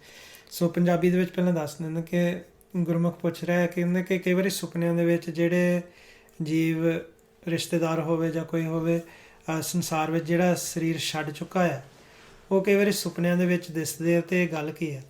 ਇੱਕ ਤਾਂ ਹੁੰਦਾ ਕਿ ਸਾਡੀ ਜਿਹੜੀ ਸੁਰਤੀ ਆ, ਕਈ ਵਾਰੀ ਅਸੀਂ ਕਿਸੇ ਬਾਰੇ ਸੋਚਦੇ ਹਾਂ, ਕਈ ਵਾਰੀ ਕਿਸੇ ਬਾਰੇ ਨਹੀਂ ਵੀ ਸੋਚਦੇ, ਤਾਂ ਵੀ ਸੁਪਨੇ ਦੇ ਵਿੱਚ ਉਹ ਸੂਖਮ ਆਕਾਰ ਸਾਨੂੰ ਦਿਸਣ ਲੱਗ ਪੈਂਦੇ। ਜਿੰਨੇ ਵੀ ਸਾਡੇ ਆਕਾਰ ਆ ਇਸ ਜਨਮ ਦੇ, ਪਿਛਲੇ ਜਨਮ ਦੇ, ਹਰੇਕ ਦੇ, ਉਹ ਸਾਰੇ ਇਸ ਸੁਨ ਮੰਡਲ ਵਿੱਚ ਮੌਜੂਦ ਆ। ਅਤੇ ਮਹਾਰਾਜ ਨੇ ਕਿਹਾ ਹੋਇਆ ਕਿ ਖੰਡ ਪਤਾਲ ਦੀਪ ਸਭ ਲੋਹਾ ਸਭ ਕਾਲੇ ਵਸ ਆਪ ਪ੍ਰਭ ਕੀਆ, ਕਿ ਕਾਲ ਦੇ ਸਪੁਰਦ ਕੀਤੇ ਹੋਏ ਜਿੰਨੇ ਵੀ ਇਹ ਸੂਖਮ ਅਤੇ ਸਥੂਲ ਆਕਾਰ ਨੇ। ਅਤੇ ਕਈ ਵਾਰੀ ਕੀ ਹੁੰਦਾ ਹੈ ਕਿ ਜਿਹੜਾ ਮਨ ਹੈ ਜਦੋਂ ਸੁਪਨੇ ਦੇ ਵਿੱਚ ਜਾਂਦੇ ਆ, ਉਸ ਵੇਲੇ ਅਸਲ ਵਿੱਚ ਸਾਡਾ ਤ੍ਰੈਗੁਣਾ ਵੱਲ ਨੂੰ ਧਿਆਨ ਹੁੰਦਾ ਆ। ਅਤੇ 5 ਦੂਤ ਜਿਹੜੇ ਆ, ਇਹ ਵੀ ਕਈ ਵਾਰੀ ਕੋਈ ਨਾ ਕੋਈ ਵਿਚਾਰ ਬਣਾਉਣ ਲਈ ਇਹ ਮੋਹਰੇ ਆਕਾਰ ਵੀ ਲਿਆਉਂਦੇ ਆ ਸੂਖਮ। ਅਤੇ ਕਈਆਂ ਦਾ ਕਈ ਵਾਰੀ ਸਾਡਾ ਪਿਆਰ ਹੁੰਦਾ ਆ, ਉਹ ਪਿਆਰ ਹੁੰਦਾ ਆ, ਅਤੇ ਉਹ ਫਿਰ ਸਾਡੀ ਮੱਲੋ ਮੱਲੀ ਸੁਰਤੀ ਉੱਧਰ ਨੂੰ ਜਾਂਦੀ ਆ ਉਹਨਾਂ ਦੇ ਸੂਖਮ ਆਕਾਰ ਦੇਖਣ ਲਈ। ਠੀਕ ਹੈ, ਸੋ ਉਹ ਕੁਛ ਕਈ ਵਾਰੀ ਉਹ ਹੁੰਦਾ ਤਾਂ ਤ੍ਰੈਗੁਣਾ ਦੇ ਵਿੱਚ ਹੀ ਆ, ਉਹਦੇ ਪਿੱਛੇ ਵਾਲਾ ਮਤਲਬ ਨਹੀਂ ਕੱਢਣਾ ਹੁੰਦਾ। ਕਿ ਕਈ ਵਾਰੀ ਲੋਕ ਸੋਚਣ ਲੱਗ ਪੈਂਦੇ ਮੈਨੂੰ ਅੱਜ ਸੁਪਨੇ ਦੇ ਵਿੱਚ ਆਹ ਦੱਸਿਆ। ਕਈ ਤਾਂ ਤੁਹਾਨੂੰ ਦੱਸ ਦਿੰਦੇ, ਕਈ ਤਾਂ ਲੋਕ ਜਿਹੜੇ ਜੰਤਰੀਆਂ ਦੇ ਵਿੱਚ ਵਿਸ਼ਵਾਸ ਰੱਖਦੇ ਆ, ਉਹ ਕਹਿੰਦੇ ਨੇ ਕਿ ਜੰਤਰੀ ਦੇ ਵਿੱਚ ਆਹ ਮੈਨੂੰ ਆਕਾਰ ਦੱਸਿਆ ਅਤੇ ਆਹ ਇਹਦਾ ਮਤਲਬ ਸੁਪਨੇ ਦੇ ਵਿੱਚ ਆਹ ਦੱਸਿਆ ਅਤੇ ਇਹਦਾ ਮਤਲਬ ਆਹ ਹੋਊਗਾ, ਹੈ ਨਾ। ਪਰ ਕਈ ਵਾਰੀ ਇਹ ਸਿਰਫ ਤ੍ਰੈਗੁਣਾ ਦੀ ਹੀ ਖੇਡ ਹੁੰਦੀ ਹੈ। ਗੁਰਬਾਣੀ 'ਚ ਆਪਾਂ ਨੂੰ ਇਹ ਵੀ ਦੱਸਿਆ ਮਹਾਰਾਜ ਨੇ, ਕਿਉਂਕਿ ਹੁਣ ਜਿਹੜਾ ਮਨ ਜਾਗਦੇ ਆ ਉਹਨਾਂ ਨੂੰ ਤਾਂ ਪਤਾ ਹੈ ਕਿ ਜਿਹੜਾ ਸਰੀਰ ਛੱਡ ਕੇ ਗਿਆ ਆ, ਕੋਈ ਰਿਸ਼ਤੇਦਾਰ ਜਾਂ ਕੋਈ ਦੋਸਤ ਮਿੱਤਰ, ਕਿ ਕਿੱਥੇ ਚਲਾ ਗਿਆ। ਤਾਂ ਗੁਰਬਾਣੀ 'ਚ ਜਾਗਿਆਂ ਦੀ ਬਾਣੀ ਆ, ਜੋ ਵੀ ਜਦੋਂ ਮਨ ਉਹਨਾਂ ਦੇ ਜਾਗੇ, ਅਤੇ ਇਹੀ ਉਹਨਾਂ ਨੇ ਆਪਾਂ ਨੂੰ ਸਿਖਾਇਆ ਕਿ ਜਦੋਂ ਤੁਸੀਂ ਤਨ ਨੂੰ ਛੱਡਦੇ, ਦੇਖੋ ਮਨ ਕਿੱਥੇ ਸਮਾ ਜਾਂਦਾ, ਕਿਉਂਕਿ ਆ ਜਿਹੜਾ ਸਾਡਾ ਸਰੀਰ ਆ ਇਹ ਤਾਂ ਨਾਸ਼ਵਾਨ ਆ, ਇੱਥੇ ਰਹਿਣਾ। ਅਤੇ ਗੁਰੂ ਸਾਹਿਬ ਨੇ ਆਪਾਂ ਨੂੰ ਗੁਰਬਾਣੀ ਵਿੱਚ ਦੱਸਿਆ ਆ ਕਿ ਇਸ ਮਨ ਕੋ ਕੋਈ ਖੋਜੋ ਭਾਈ, ਤਨ ਛੁੱਟੇ ਮਨ ਕਹਾਂ ਸਮਾਈ। ਕਿ ਜਦੋਂ ਸਾਡਾ ਫਿਰ ਮਨ ਜਾਗ ਪੈਂਦਾ, ਜਿਹੜੇ ਗੁਰਮੁਖ ਜਾਗਦੇ ਆ ਉਹ ਫਿਰ ਦੱਸਦੇ ਆ ਕਿ ਜਦੋਂ ਸਰੀਰ ਛੱਡ ਜਾਂਦੇ ਆ ਕਿੱਥੇ ਜਾਂਦੇ। ਜਿਹੜੇ ਤਾਂ ਪ੍ਰਮਾਤਮਾ ਨਾਮ ਵਿੱਚ ਸਮਾ ਕੇ ਮਾਲਕ ਨਾਲ ਮਿਲਾਪ ਕਰ ਲੈਂਦੇ, ਉਹ ਕਰੂਪ ਹੋ ਜਾਂਦੇ। ਦੂਸਰਾ ਫਿਰ ਆਪਾਂ ਨੂੰ ਦੱਸਿਆ ਕਿ ਜੇ ਪ੍ਰਮਾਤਮਾ ਨਾਲ ਮਿਲਾਪ ਨਹੀਂ ਕੀਤਾ, ਇਸ ਜੀਵਨ ਦਾ ਲਾਹਾ ਨਹੀਂ ਕੱਟਿਆ, ਫਿਰ ਜੂਨਾਂ 'ਚ। ਫਿਰ ਗੁਰੂ ਸਾਹਿਬ ਕਹਿੰਦੇ ਕਿ ਜਦੋਂ ਤੁਸੀਂ ਆਪ ਅਭਿਆਸ ਕਰਦੇ ਆ, ਪ੍ਰਮਾਤਮਾ ਦਾ ਸਿਮਰਨ ਕਰਦੇ ਆ, ਸਾਰੇ ਕਿਲਵਿਖ ਦੁੱਖ ਕੱਟੇ ਜਾਂਦੇ, ਅਤੇ ਪਿੱਤਰਾਂ ਦਾ ਵੀ ਆਧਾਰ ਕਰ ਸਕਦੇ। ਪਿੱਤਰ ਕਹਿੰਦੇ ਆ ਜਿਹੜੇ ਜਾ ਚੁੱਕੇ ਆ। ਮਹਾਰਾਜ ਗੁਰਬਾਣੀ ਕਹਿੰਦੇ ਜਿਸ ਸਿਮਰਤ ਸਭ ਕਿਲਵਿਖ ਨਾਸੇ, ਪਿੱਤਰੀ ਹੋਏ ਉਧਾਰੋ, ਸੋ ਹਰ ਹਰ ਤੁਮ ਸਦ ਹੀ ਜਾਪੋ, ਜਾ ਕਾ ਅੰਤ ਨਾ ਪਾਰੋ। ਕਹਿੰਦੇ ਕਿ ਜਿਹੜਾ ਸਿਮਰਨ ਆ ਇਹਦੀ ਇੰਨੀ ਸ਼ਕਤੀ ਆ ਕਿ ਅਸੀਂ ਸਾਡਾ ਤਾਂ ਉਧਾਰ ਹੁੰਦਾ ਹੀ ਹੈ ਜਦੋਂ ਅਸੀਂ ਸਿਮਰਨ ਕਰਦੇ ਹਾਂ, ਨਾਮ ਜਪਦੇ ਹਾਂ। ਜਿਹੜੇ ਸੰਸਾਰ ਵਿੱਚੋਂ ਜਿਨ੍ਹਾਂ ਨਾਲ ਸਾਡਾ ਸੰਯੋਗ ਸੀ ਉਹ ਚਲੇ ਗਏ। ਕਹਿੰਦੇ ਕਿ ਸਿਮਰਨ ਕਰਕੇ ਤੁਸੀਂ ਉਹਨਾਂ ਨੂੰ ਵੀ ਤਾਰ ਸਕਦੇ, ਉਹਨਾਂ ਦਾ ਵੀ ਉਧਾਰ ਕਰ ਸਕਦੇ ਆ, ਜਿਹੜੀ ਮਰਜ਼ੀ ਉਹ ਜੂਨ ਦੇ ਵਿੱਚ ਹੋਣ। ਜਿਵੇਂ ਹੁਣ ਆਪਾਂ ਨੂੰ ਇਤਿਹਾਸ ਵਿੱਚ ਵੀ ਦੱਸਿਆ, ਜਦੋਂ ਗੁਰੂ ਗੋਬਿੰਦ ਸਿੰਘ ਜੀ ਮਹਾਰਾਜ ਜੀ ਨੇ ਮੂਲੇ ਖੱਤਰੀ ਨੂੰ ਪਛਾਣਿਆ ਖਰਗੋਸ਼ ਦੀ ਜੂਨ ਦੇ ਵਿੱਚੋਂ। ਮਨ ਉਹੀ ਸੀ, ਸਿਰਫ ਉਹਦੇ 'ਤੇ ਆਕਾਰ ਬਦਲਿਆ ਗਿਆ ਸੀ। ਹੁਣ ਗੁਰੂ ਸਾਹਿਬ ਨੇ ਮਨ ਦੀ ਪਹਿਚਾਣ ਕੀਤੀ ਆਕਾਰ ਦੇ ਵਿੱਚੋਂ। ਹੁਣ ਕਈ ਵਾਰੀ ਸਵਾਲ ਆਉਂਦਾ ਕਿ ਇਹ ਤਾਂ ਖੇਲ ਹੀ ਬੜਾ ਡਿਫਰੈਂਟ ਆ, ਪਰ ਜਦੋਂ ਆਪਾਂ ਗੁਰਬਾਣੀ ਪੜ੍ਹਦੇ ਹਾਂ, ਗੁਰੂ ਸਾਹਿਬ ਨੇ ਇੰਨਾ ਸੂਖਮ ਗਿਆਨ ਸਾਨੂੰ ਦਿੱਤਾ ਹੋਇਆ ਕਿ ਅਸੀਂ ਆਪਣਾ ਵੀ ਆਧਾਰ ਕਰ ਸਕਦੇ ਹਾਂ, ਅਤੇ ਜਿਹੜੇ ਸੰਸਾਰ ਵਿੱਚੋਂ ਸਾਡੇ ਸੰਯੋਗੀ ਜਿਨ੍ਹਾਂ ਨੂੰ ਅਸੀਂ ਇੱਥੇ ਕਹਿੰਦੇ ਕਿ ਸਾਡਾ ਬਹੁਤ ਪਿਆਰ ਆ, ਉਹ ਜਾ ਚੁੱਕੇ ਆ, ਮਹਾਰਾਜ ਕਹਿੰਦੇ ਉਹਨਾਂ ਦਾ ਵੀ ਤੁਸੀਂ ਉਧਾਰ ਕਰ ਸਕਦੇ ਆ। ਫਿਰ ਜਦੋਂ ਇਤਿਹਾਸ ਵੱਲ ਅਸੀਂ ਦੇਖਦੇ ਹਾਂ ਕਿ ਗੁਰੂ ਜਦੋਂ ਕਿਸੇ ਵੀ ਆਕਾਰ ਵਿੱਚ ਗਿਆ ਹੋਵੇ, ਮਨ ਉਹੀ ਰਹਿੰਦਾ ਜਿੰਨਾ ਚਿਰ ਸੱਚ ਨਾਲ ਮਿਲਾਪ ਨਹੀਂ ਕਰਦਾ।